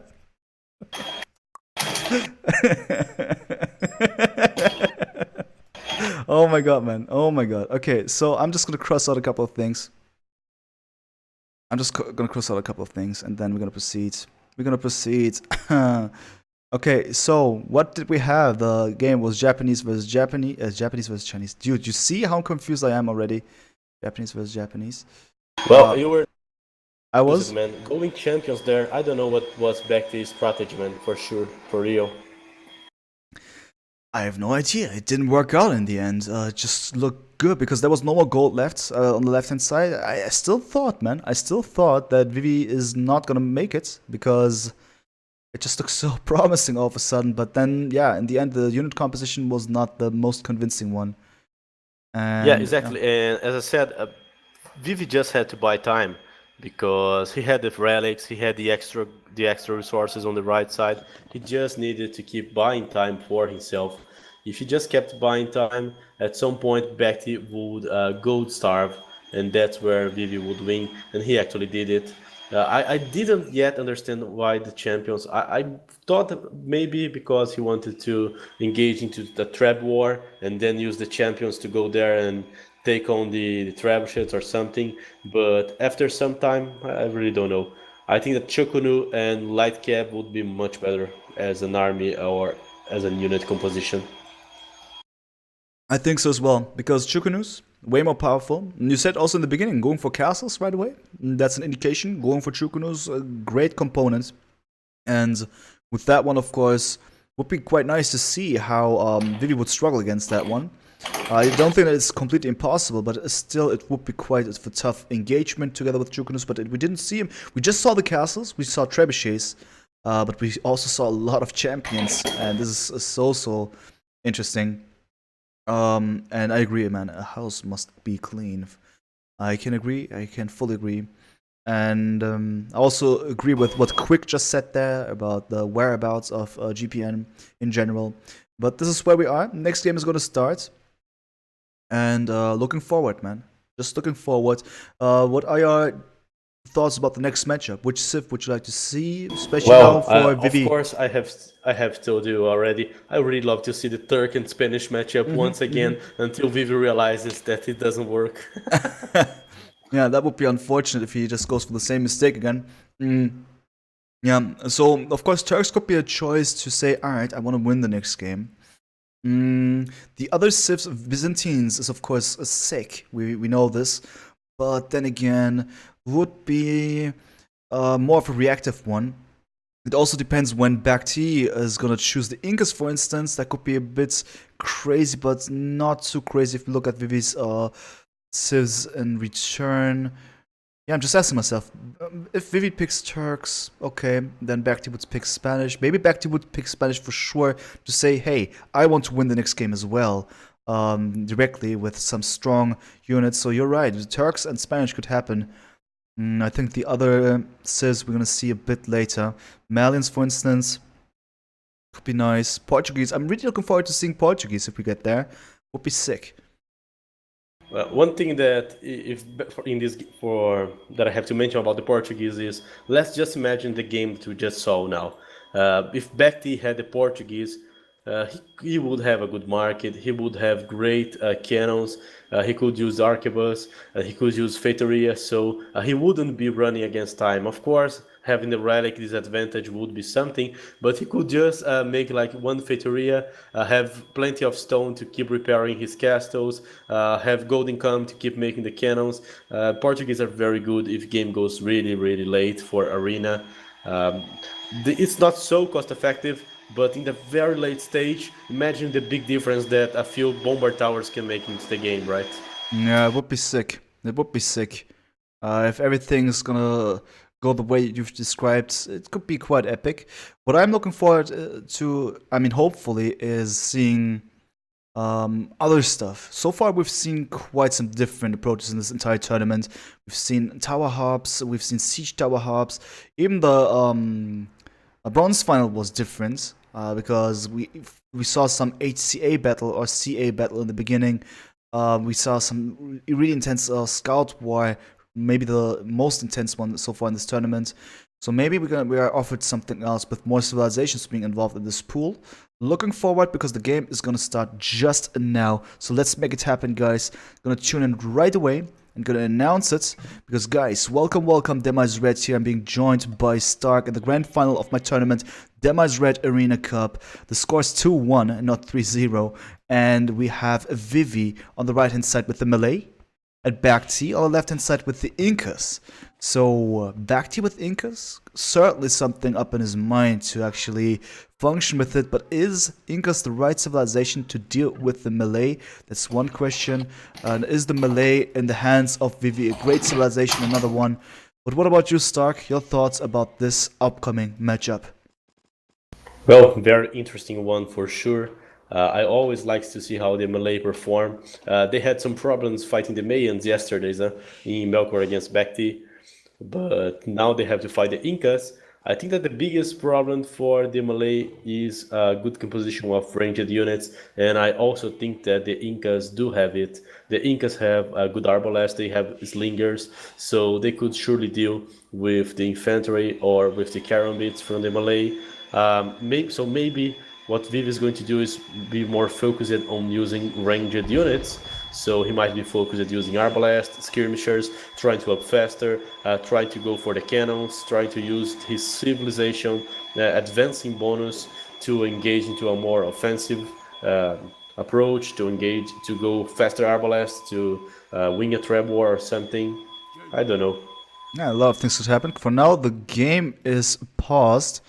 Just quickly checking if we got an issue, but no, it's got to be a rematch. It's a restart. Someone has called it just in time. We're gonna see who it was, and then we'll just take a note. We'll just tell the chat, basically, in case I forget.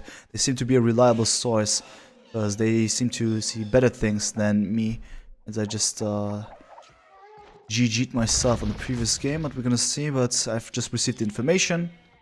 That would be the only nice. That would be the only rematch for the player. Whoever called it. BacT is now trash talking as well. Yeah, I'm pretty sure it's a rematch here. I'm fairly positive. Because I've been given the information. It's a rematch for Vivi. Vivi asked for the rematch. Okay. Then we're gonna go back. No problem. No problemo.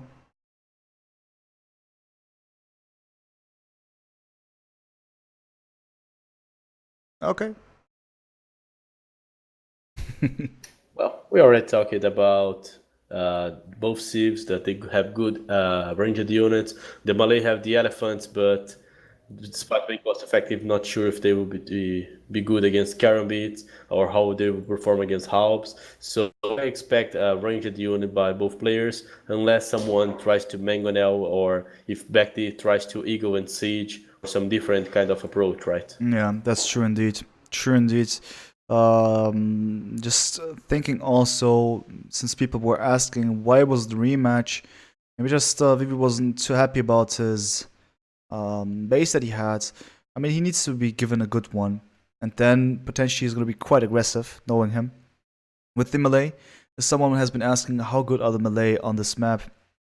Like I told you guys, in this tier list, it became more evident that Malay are considered as tier 1. At least they're super strong on this map because they can just progress so much faster. And with that one, build up pressure, they can go for the typical arena strats, be it Smush or even Trushes so much more efficiently. And this could be extremely dangerous. The game has started, guys. We're just waiting for the spec delay to kick in. That's the thing that we get for streaming live. We were at 500 viewers, now we're losing some because that's normal. No game, no content. But 130 spec delay has started now, so no reasons to fade away completely. Man, I have told you already. People have to see your face here. Just put this camera in the front of stuff. No one wants to wake up mid-Sunday, eat something and say, oh, let me look at a bearded dude. I told you already you needed a model with good boobs just to put in the front of your camera. And then you keep do the talking and let she do the work, you know. I'm pretty sure that's what's lacking for your tournament to be a great one. We never had a tournament like this, you know. So just an idea. Just an idea for next time for DemEyesRed DERAC number 2. We will think about this, some halftime show, and then it'll be fine. I'll certainly take this one down in my notebook of improvements. And this is where we are. This is where we are. Marv says, don't you have a girlfriend? Dude, I am even engaged. I'm GG, no re. And no rematch also for Vivi here, because he has been calling it. So welcome all. DemEyesRed here. Got a start on my side. And this is going to be Melee versus Incas, as we already know. And let's check this one out. On the left hand side, Melee Vivi. Just quick looking at this map. He has back gold. Beautiful for him. But the remaining stuff, oh my god, man. Look at these resources, man. He called the rematch and got this. Wow. This is not good, unless I'm mistaken. But that's one thing. Quick looking at BacT. Nice gold to the back. To the side at least. Stone outside. Gold to the front, also not ideal. Stone to the front, also not ideal. Gold to the back. I feel that BacT's base slightly better. Slightly better. But yeah, sure. BacT Vivi has both main gold and the secondary gold on the back. Vivi has only the secondary one. But if you take a look on the stones, both players have both very exposed stones. Yeah. If that's a game from the series to result in a tower push or some kind of aggression, this is the one. Yeah. Yeah, that's true. This is the one. This is the one. That map. BacT going for some aggressive scouting. Let's check out his POV. He knows about the gold. He knows about the stone. And what else is going to find out? Also this other gold. This is going to be extremely sick. There we go. He even poked the wall to say, hey, I'm here. I saw this. I'm going to thrash you, my man. And he even was able to steal the goats. Vivi is flaring at it and says, no, no, no. I see that, man. I will get him back. But will you? The goats are GG. Or are they? He's trying to go for that direction. He knows that BacT is there. Should not engage in a fight. The goats will be seen very soon. Oh my god, he just missed them. Oh my god, this man took the wrong direction here. So just for information, guys, on DERAC Arena, the zebras and elephants spawn always inside of your map. Just the goats are randomly spawned as usual. And with that one, of course, you have to keep in mind that goats can be stolen, but the perfect winning move by Vivi, man, getting all the you goats lose back, 2 man. and gain 4, you know. Karma. That's Karma. so funny. Well, But the thing is, BacT still has his ego on there, and if they eventually engage, it will be good for BacT. So he still has a chance of recovering those ships. If I was Vivi, I would just place 2 and 2 and hope to get 2 inside and let BacT have 2 at least. Or fight for the other, you know. Oh. I think that splitting those ships would be the best thing for him. What a if he maneuver. wants to have it. Yeah, he's now splitting, but he's losing 3. BacT, man. Man, Nice. this game is so funny. You see, every day we saw something new in this tournament, and this time it's about the gold steals. They offer us so much variety concerning the content. The goats once again being stolen. This is gold wars indeed. Beautiful, but it seems that BacT now has the upper hand with his eagle. What is he doing though? He's neglecting those 2 goats, man. They're not going to be able to go in. There we go. Oh man, Vivi is doing a good job with the goats. One inside, Yeah. another one very close to his base. BacT is probably good He's for not his getting 2. them. My god. Great fight. That's beautiful. It's beautiful. Finally, one gold being gathered. Vivi is fast enough; he can secure the remaining gold over there. But it's so interesting to see. Good stuff. Vivi has caused some damage. That's for certain. Has been able to steal at least 1 gold. Better than nothing, I assume. Well, this 1 gold is still chilling there to the south. The other one is now going inside. So all in all, it's just okay because BacT is missing a gold. That's all about it. Or is he? Wow, where is BacT going? He's about to find the gold. He's not. Okay. Anyway, so we got this very situation. Melee, melee, and melee. What are they capable of doing? Going to the next stage can happen. It's not the real most aggressive stance I've seen from Vivi. Once again with additional farms. He's taking his time. And then on the other side, BacT though. No farms yet, but also with the secondary lumber camp. Everything calm so far. The most action being, of course, the scouts and the goats having a party here. There's also something to mention. If you consider the position of Vivi Zebras, he doesn't even need to lure. They're very close to the mill. He can only send the views and it will still be effective. As for BacT, he would need the scout to lure the Zebras, and instead he's there in the middle of the map Yeah. walking around Vivi, and Vivi knows and he has his scout. At some point he will be on feudal age, so maybe there's a chance that BacT get behind on Eco by not luring, while Vivi will have his Zebras available, and he might even lose his ego if Vivi goes feudal. Yeah, if that happens, that would be, of course, awful for BacT. Actually, well done. One gold finally, well, still once again being blocked. Today the Zebras are more of the blocking kind. Well, it's okay, the scout is there now. He can start the pushing. BacT is now going for the next stage, 25 villagers that he has. Looking at this, 3 villagers on gold. He has Incas. Interesting. Also curious to see what exactly he plans to do with this one. Probably it's not going to be just a blacksmith and a market, potentially a military building. Could be. Could be blacksmith market and later one barracks just to one barracks, make a few eagles to have them have control. And then you can choose if you're going for monks, if you're going for siege. But I think that starting with the eagles would be a good idea. I think so as well. For the sake of map control, it could work well if done correctly. That's actually a nice thing to go for Vivi. Well, of course he takes his time because he's melee. Even if he clicks up later, he will still, in comparison, concerning the villagers, will be up so much earlier. So that's good for him. He's definitely not going to click up yet. Maybe after the next one. And there we go. 29 villagers. And we have a difference of, 40 seconds between the two. That's okay. 1.5 villagers or so, concerning the time difference. And still, in reality, we have 4 additional villagers for Vivi. That's good. Good stuff. So, let's make this happen. This early barracks from BacT, it adds some options, and there he goes. He's going for actually crossbowman. Yeah, but Very that many villagers on archer goals. range. Okay. As for Vivi, I'm not sure if he's going for crossbowman, if he's going for maybe a stable. Range from him, yeah. Seeing a few elephants running around this map would be so funny. I'm also asking myself what BacT will do with those crossbowmen if he's up. Then just thinking through. So no eagles but crossbowmen. And then VS archer range also from Vivi. When you said you see the archer range, I was looking at Vivi and I saw similar things because he was on gold that heavily as well. But he's doing the same thing here actually. So how does that gonna behave? That's the main question. So far, I mean, Vivi has the chances to get crossbowmen earlier than his opponent. BacT has clicked up just now, and there we go. Indeed, 1 minute difference, Vivi with the advantage, being melee.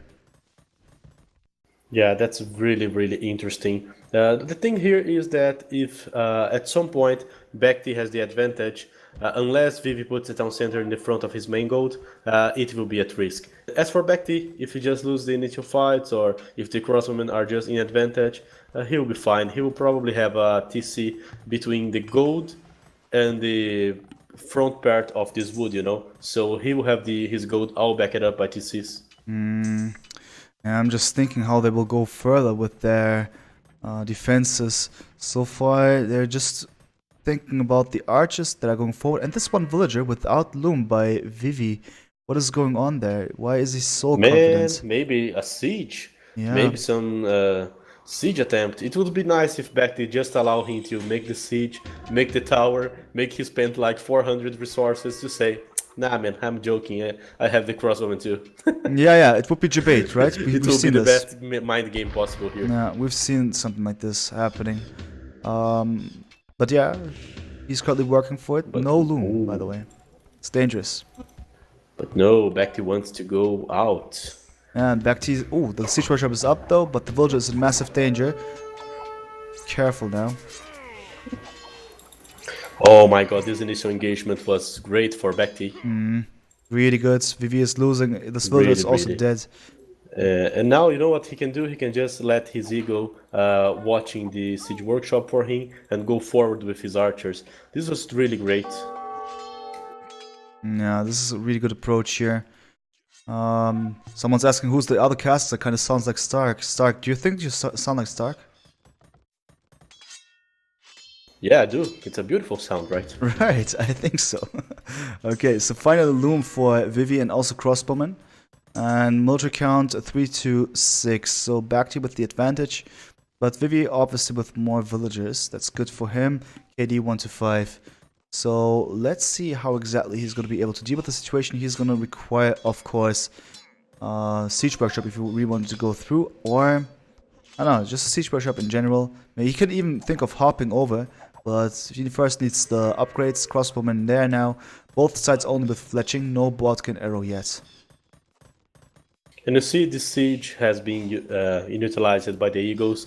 They would just watch there to see whatever is inside. At least Vivi only has a Scorpion, so he did a good maneuver. But he's still in trouble with this gold. He's not feeling comfortable to just delete his walls and make a front TC. I'm eager to see what is he going to do. Is he going to add more Scorpions and try to go Scorpions and Crosswomen? BacT is already going for the relics and has already 3 TCs. I like BacT's situation a bit more right now. Yeah, he has more control over the entire situation, despite being back slightly, behind slightly in economy.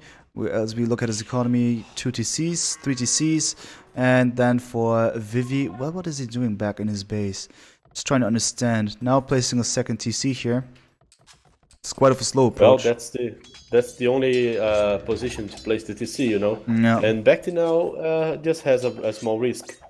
He traded his Bodkin arrow for adding the TCs quickly, so now he will have to micro against better ranged crosswoman, and crosswoman also with 1 armor. So yeah, it's dangerous. Oh, but he's BacT, doing it. man, he's just dodging the arrow fire here.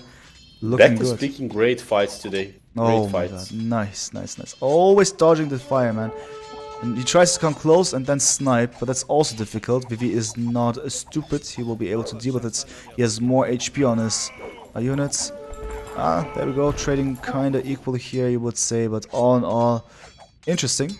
And just also curious to see what exactly Really he's nice gonna to do. see the way those crosswomen just go with their bows over on the top of their heads, and they go to one side, they go to other ones. That's the bow choice school of micro, you know.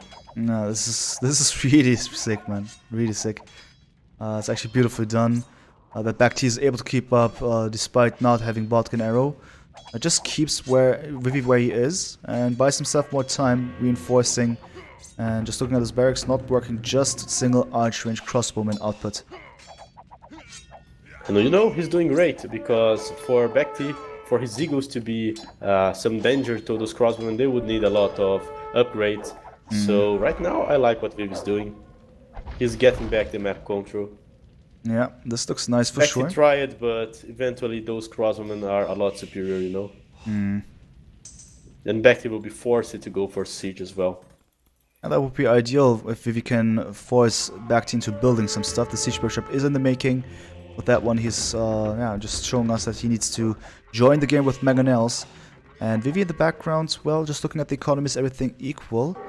3 TCs in total for him as well. So 3 TCs to 3 TCs. And also crossbowmen, scorpions for Vivi, finally keeping BacT where he is. So that's an interesting one, because BacT now defensive. But the question is for how long, because we've seen his great mangonel micro. If he forces Vivi to produce mangonels as well, we know how good BacT is with that one. Therefore, I'm curious how the next move is going to look like. Problem is, BacT is now on the defensive stance. Vivi is the one walking around the map with the forward siege workshop. He's now adding a monastery. He's going for the stone. Maybe Vivi is going for the relics. BacT is the one that must react right now. And despite adding the TCs first, because of the melee bonus, Vivi was able to catch up, and they are pretty even regarding the boom. So there's no booming advantage for BacT, despite his sacrifice of military upgrades in order to add the TCs. Oh my god, man, the mangonel just came out in the right moment, man. It has 1 HP. It had 1 HP, the siege workshop. It was enough, man. The mangonel came out in the last moment. Perfect shot. Oh my god, man. What a momentum. What a momentum. Even trading well here, 2 mangonels and still 1 mangonel up. Perfect. That's move. so painful. That's so painful. 1 HP. And you can siege see even workshop. a stable added now by Vivi. For Vivi is stable. Let me check out. Yep. What could this be? Just, do you think elephants would make sense against the monks on the other side? Spitzer, why the stable? Why the stable? What does he do with that? Well, I don't know. At least with an elephant, he would be telling, okay, BacT, if you want to come to the middle, I have some force here, I have some power. You have to bring your monks, but be aware because you know I have to crossbowmen. I don't know. I'm thinking about the elephants. I don't see the value of a scout here. Maybe just to watch a relic on some point because a crossbowman could do it. It's going to be a knight in this case. I thought about elephants because, yeah, it's a powerful unit. Also, the melee elephant are cheap, fragile, cheap, but also efficient in the long run.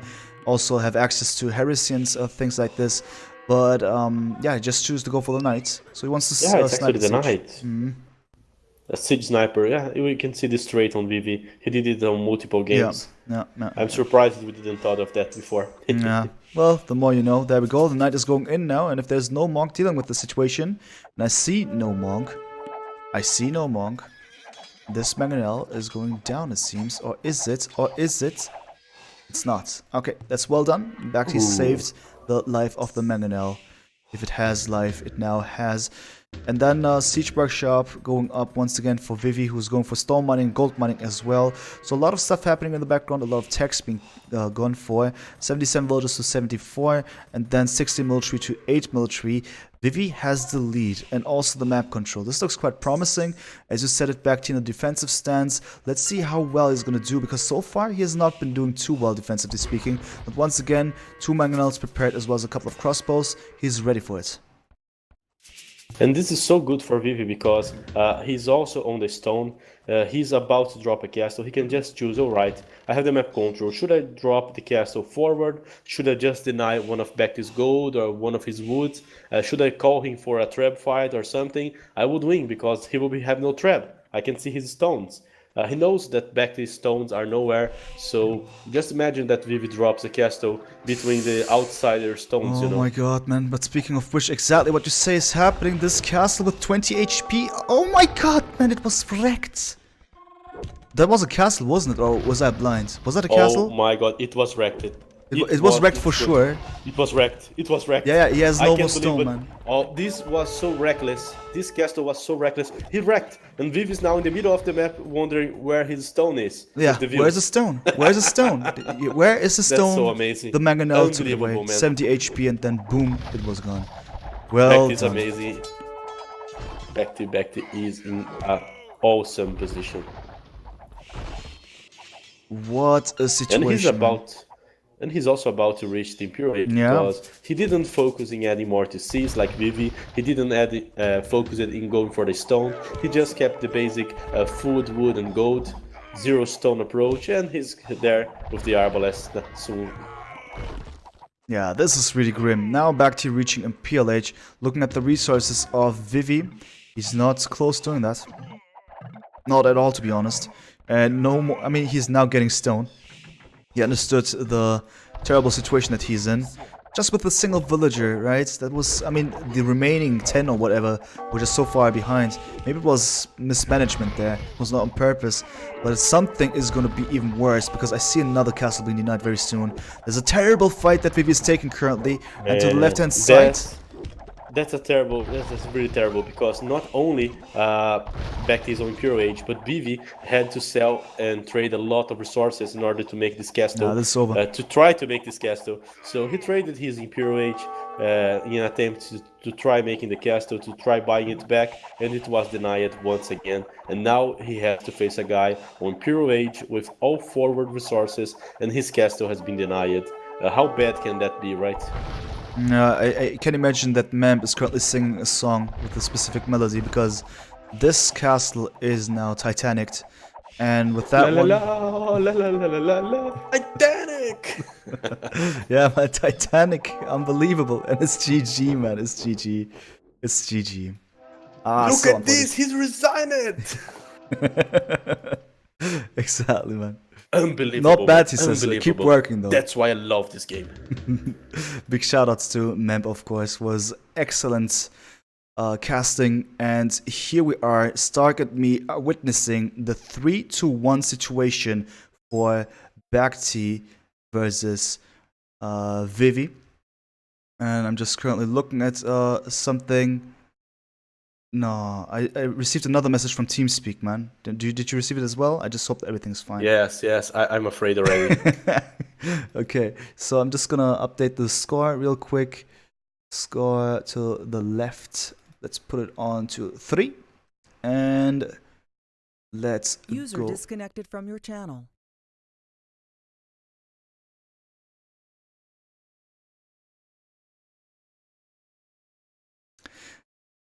TeamSpeak, today is a perfect day for this very situation, but nevertheless, quickly diving into the achievements. User joined your channel. Ah, I thought did you debate? I drop it, I'm back, we are all dropping. We are all dropping. But I'm not dropping. Why? Why am I not dropping? I know. I repeat, Black Hawk has fallen. Black Connection lost.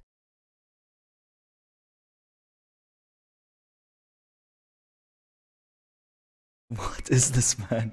Anyway, yeah. I just tried to look at these achievements quickly. Something I could decipher from this. I'm just too traumatized, by Vivi's decisions here, and yeah, sick stuff. Sick stuff. Okay, I'm reconnecting now. Thank you for all the follows. Thank you for the bits, donations. Really nice of you guys. And currently now trying to connect with TeamSpeak again.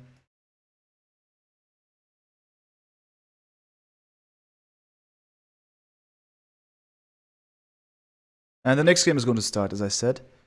I'm just currently having an issue not being able to connect with TeamSpeak anymore. In the meantime, let me just cross out Melee here. Let me also cross out Inkas. Scores 3-1. It's the best of 7, guys. This is the match point game for BacT. He could finish the series. And also, Vivi has dropped at the moment. That's the danger with live games, guys. This is the danger. Or is it me? Is it me? Did I drop? No, I don't think so. Maybe Rage quits. Nah, not in the tournaments. I wouldn't expect this.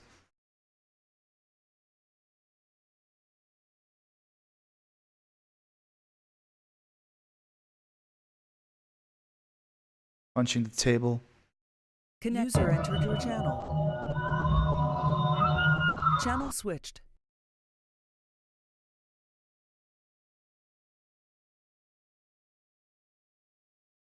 Error. Error. What is this password, man? Oh, it was me. Error. Error. Okay, I'm not gonna join this anymore. If he thinks it's best of 5. No, it's not best of 5. It's not over. They chose a 7 civs. That's not going to happen. Channel switched. That's not going to happen, right? I'm gonna write Vivi now. Man, that's so funny. You can see how well organized this tournament has been, man. Who the fuck is the admin, man? What was the...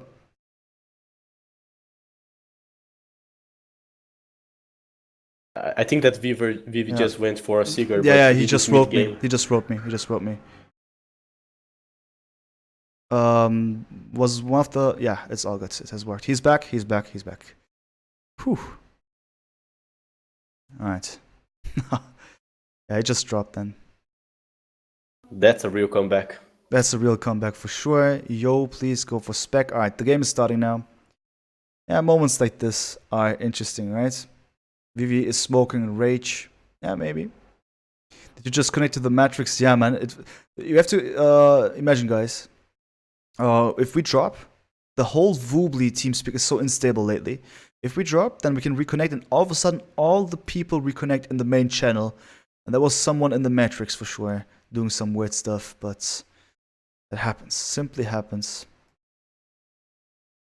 Now, BacT said maybe he dropped, but it's all good now. All safe. So yeah, what would you pick as Vivi now? You say Turks versus Spanish is your next prediction. Okay. Then talk to the chat and not to me. Okay, I understood, Stark. It's no problem. You don't want to talk to me anymore. I'm totally fine with that, and it was a nice friendship that we had here, and therefore, that's all about it. Stuff.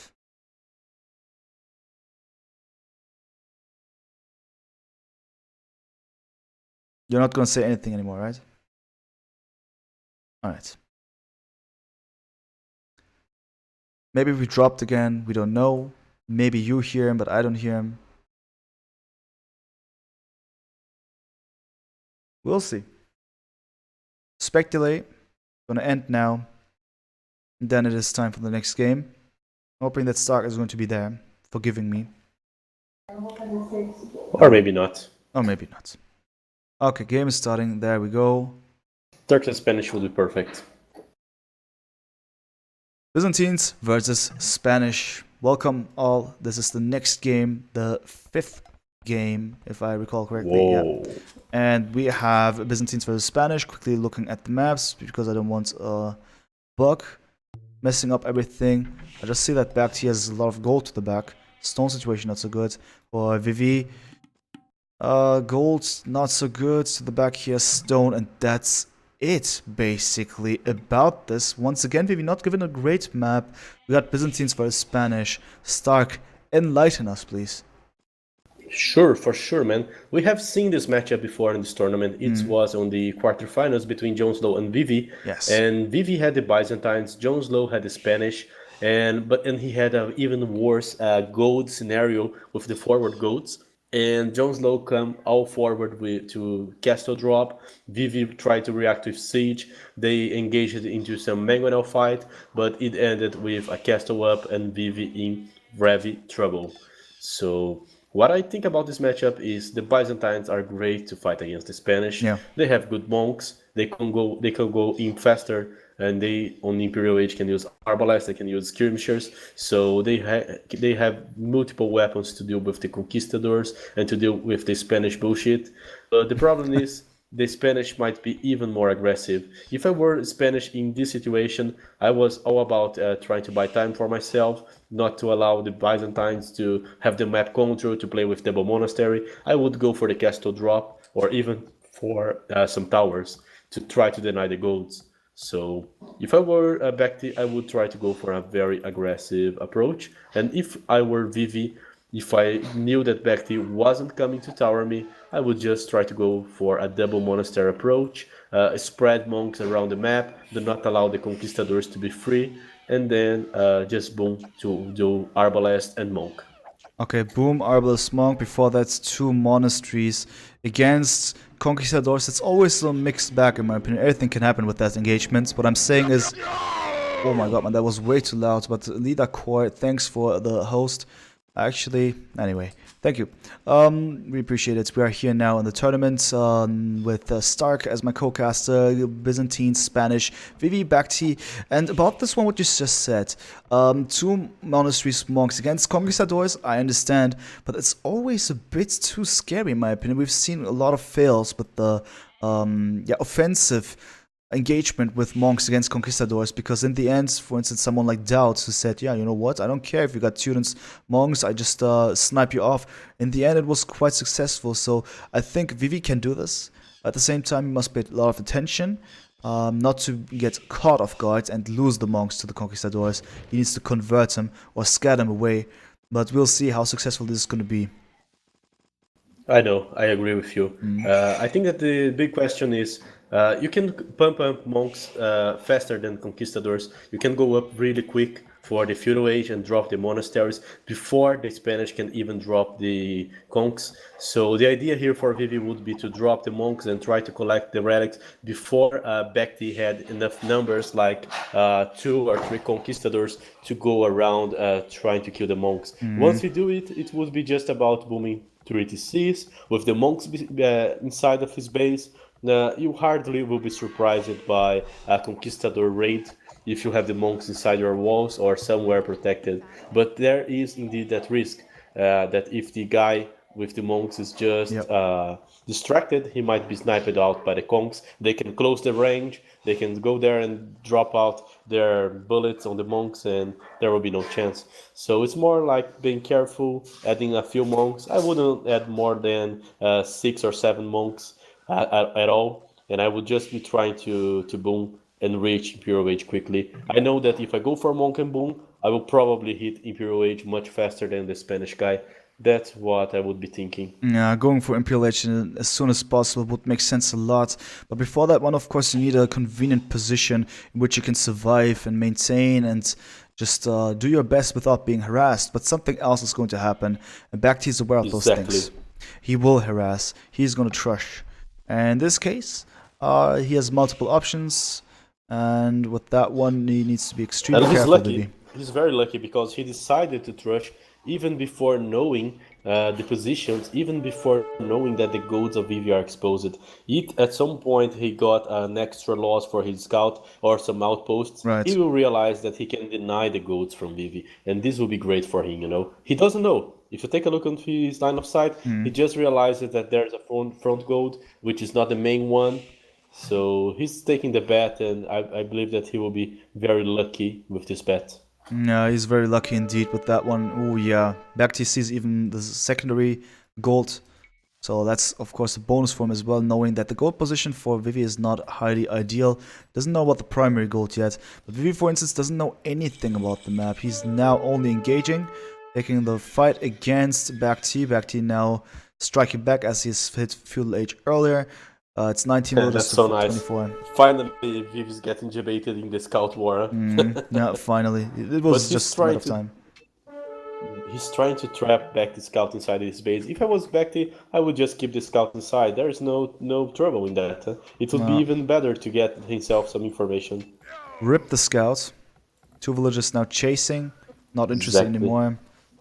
Man, BacT is going to be so happy once he find out about Vivi's scout, but Vivi is going for a very fast up, so he will have enough time to place a defensive tower on his gold, you know. Oh, he even has the scout inside, and it's actually quite useful to have it in, just in case the villagers are trying to come closer. Passive walls over here. What is this? What is this villager doing over here? Trapping itself in. And what is the next step? Counter tower? I most likely think so. This villager is enigmatic. What is this thing? Okay. Alright, makes sense. Tower going up though. Yeah, that's gonna be difficult. Vivi now getting a loom. Needs to be extremely careful. Man, that's so bad. If BacT just scouted, he could have sent one villager to sneak and drop the tower on the main gold, you know, while trying to advance it forward. Now we have to keep in mind this is match point game for BacT. If he wins this one, he wins the tournament. He would be the champion of DERAC. Vivi hopefully is not interested in allowing this one to happen. We'll see how exactly he's going to approach the situation. It's quite dangerous. But if BacT fails, of course, Vivi would be in a super good position. If the trush was not possible, so I did this villager is doing some awesome work. And yeah, it's just not ideal at all. So let me check BacT's scouting once again, what he knows. He knows about the mining camp. He knows that there's some kind of resource. And there must be either a stone or a gold. And it's going to be a gold according to his information. He now knows perfectly. But it's good of Vivi to actually but place the tower over there where he does it currently. And he needs that stone to the back. Thankfully for him, he has it. But we'll see.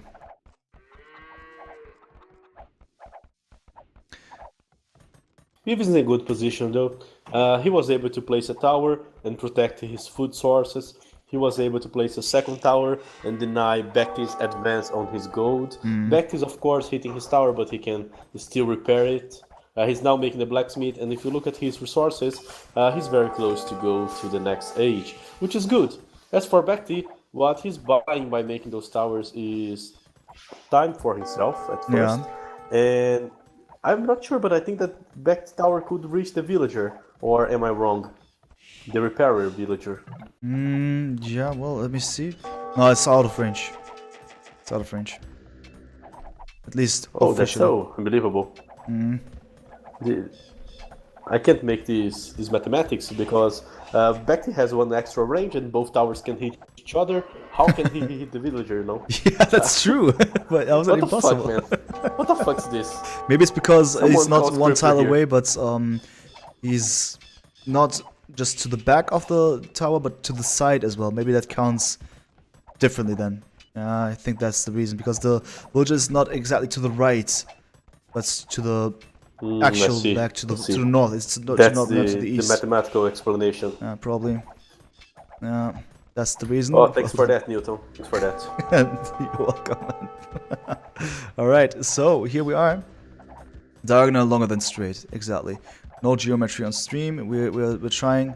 But also, BacT is trying something, and this is excellent. He's attacking from the north, but Vivi is aware of these See, things. this tower that I told. But Yeah. Vivi knows, and you know why he knows? Because as Byzantines, you have free town watch. Not Yeah. only the town watch, but also this tower gives so much line of sight, so it was far from a surprise. If you go to Vivi's POV, there was no way BacT would surprise him. At least BacT is forcing him to spend some stone there. That's good. Yeah, that's good indeed. But also the gold is now permanently just saved, at least from towers, with that kind of composition. Question now is, what does BacT want to do? What does he want to commit? He's placing another tower, by the way, next to the original one. Something that must not be underestimated, but also siege workshop for Vivinho, as he's in Castle Age. This could be quite And nice. a stable. And This stable can be a fucking pain in the ass. One knight can just go there and a camel, what the Yeah, fuck? he does camels, even the second one in the queue. But just for the sake of the scout, I guess he's just sick of it. Well, the camel still can kill the villagers, but he can't withstand arrow fire as much as a knight. Yeah, that's for sure. Anyway, that's still nice to have this unit. Two now. Well, a few knights, a few camels with battering runs can totally screw over with Vivi, you know? Yeah. With BacT, sorry. I understand, but Vivi needs to be careful now. Just moves out with the camels. I just asked myself what exactly he tries to do. You said they can kill villages. I agree, but it's not as efficient as a knight. I just don't think that camels are the most beautiful raiding units. But as a reactional move, I can understand. But the mangonel will be even more important for Vivi. Once he deals with the situation, then it could be just okay for him. Well, in cast stage he is, but still on a single TC because Siege Workshop and Mangonel in the making. BacT on the other side is still in feudal age, but is going to click up fairly soon. 700 food and 300 gold on the bank.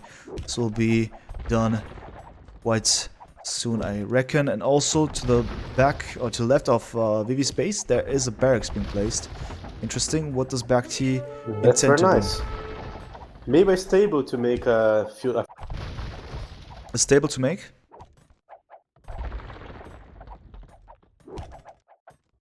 Oh my god, Stark is GG once again. TeamSpeak is really not nice today. Can't you hear me? Ah, now. Oh, I thought that you were GG. Yeah, I can hear you now. No, I'm no GG, man. Come on. Come on, Neither's never. Vivi, neither's BacT. The game goes on. And BacT is making another tower. He's buying himself some time. I'm guessing that what he's trying to do here is to buy time to try placing a forward castle, you know? Yeah, could be. That's why he has this amount of villagers. You can count 5 villagers inside one tower, 1 inside the other, 2 behind, 8 villagers with the Spanish building. Well, that's some potential. Yeah, true indeed, true indeed. The castle could come up. Or maybe he could go for that approach that we saw Vivi doing yesterday, the guard tower approach. And why I say that is that despite having all these villagers on the stone, BacT is making towers and he's not close from being able to make the castle, you know. He could try to go for guard towers instead. Yeah, Gotha was, it's of course a beautiful view as we've seen yesterday. But let's check it out, because the Mangonel is now taking down the tower of BacT. Now finally being pushed back. The question is for how long. As I said, that there's so many villages. There's the Spanish bonus as well.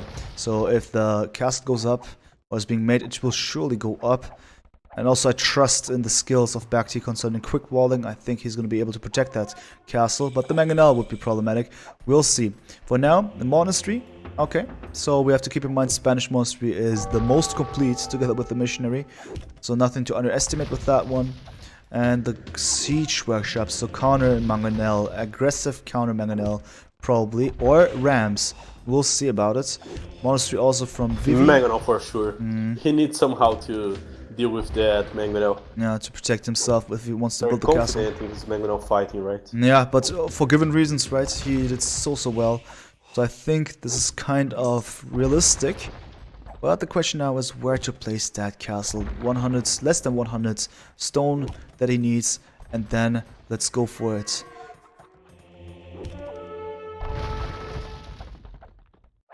Maybe he would just go all the way around and try to drop it on the gold. He knows the other 2 golds are being watched by his watchtower on the right side. So if he can just somehow go there and drop the castle on the golds of Vivi, but Vivi knows Vivi has a mangonel on the right side.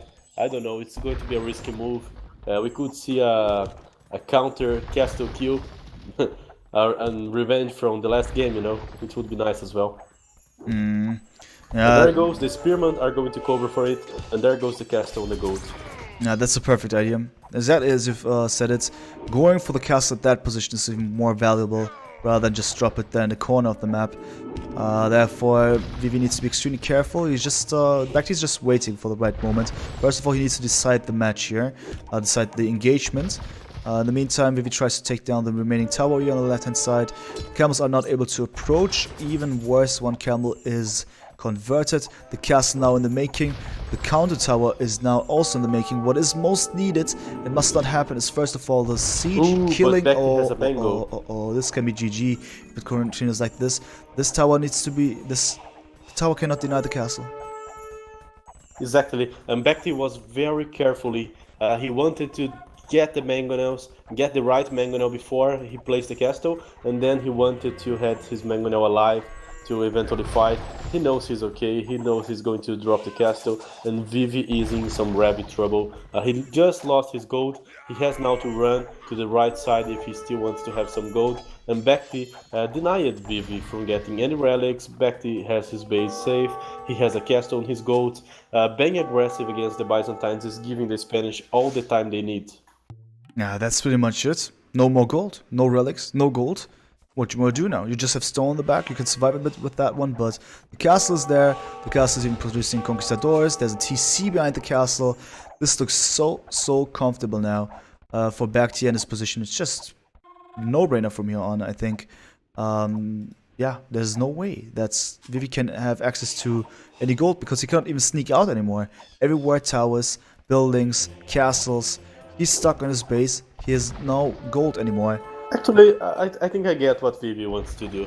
You know, the right side, where his 2 golds are. Yeah. Trying to place a castle there against the Spanish is a risk, and despite the position that he drops the castle, he's not getting his main gold back. It will still be on the range of the castle. So what he can do is actually get his villagers from the wood, like 10 to 15 villagers, and dropping a castle right close to this watchtower, you know, even deleting his walls, just to say, alright, I'm sacrificing these other 2 golds for myself, and we have a game back once again. Exactly, this is happening. That's probably the next move. Yeah, exactly, this is happening. I just hope that there's no, what was this message, man? There's just, what is this?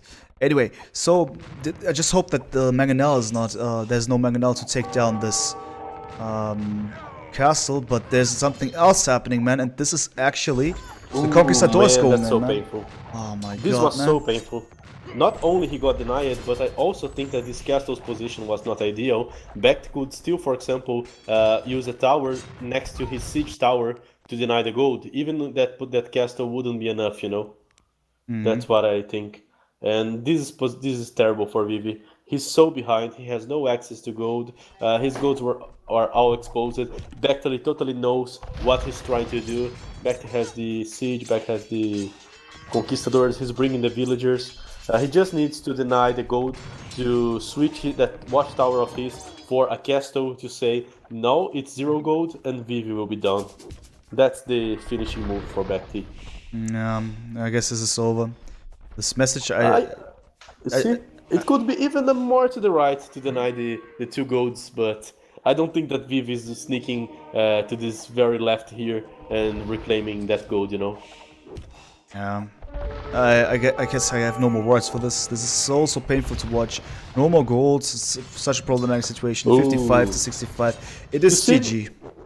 I think that I know what's Vivi's final move here. He's trying to put a castle, maybe trying to go for a fast imp, but no way. He could try to sell his way into trapping those castles and get back his map, but the damage has been way too great, and that was the final game, right? That was the final game. Viagra, MT Pants, thank you so much for the $25.69 donation. We appreciate it. And guys, this has been it. This was DemEyesRed Arena Cup. BacT has won 4-1. And I cannot believe it. It's just happened. It is over.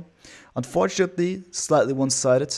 I appreciate the fact that Vivi at least created a 2-1 situation, but all in all, was not enough to beat BacT, who has now become the champion of this tournament. Interview, please. I don't think that BacT is up for one because it's way too late. It is way too late, and therefore, I think that's not going to be possible anymore. Congrats, BacT.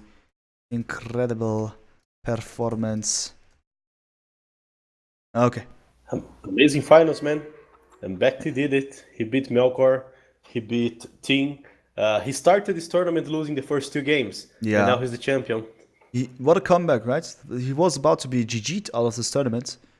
And then, it was not it. It was him winning it step by step. Even just took out Melkor in the most brutal way. And this is where we are.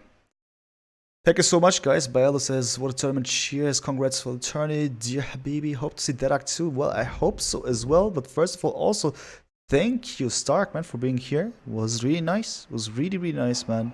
Screw you. I'm not cleaning your mess every time. Get your casters. Yeah. Okay, I will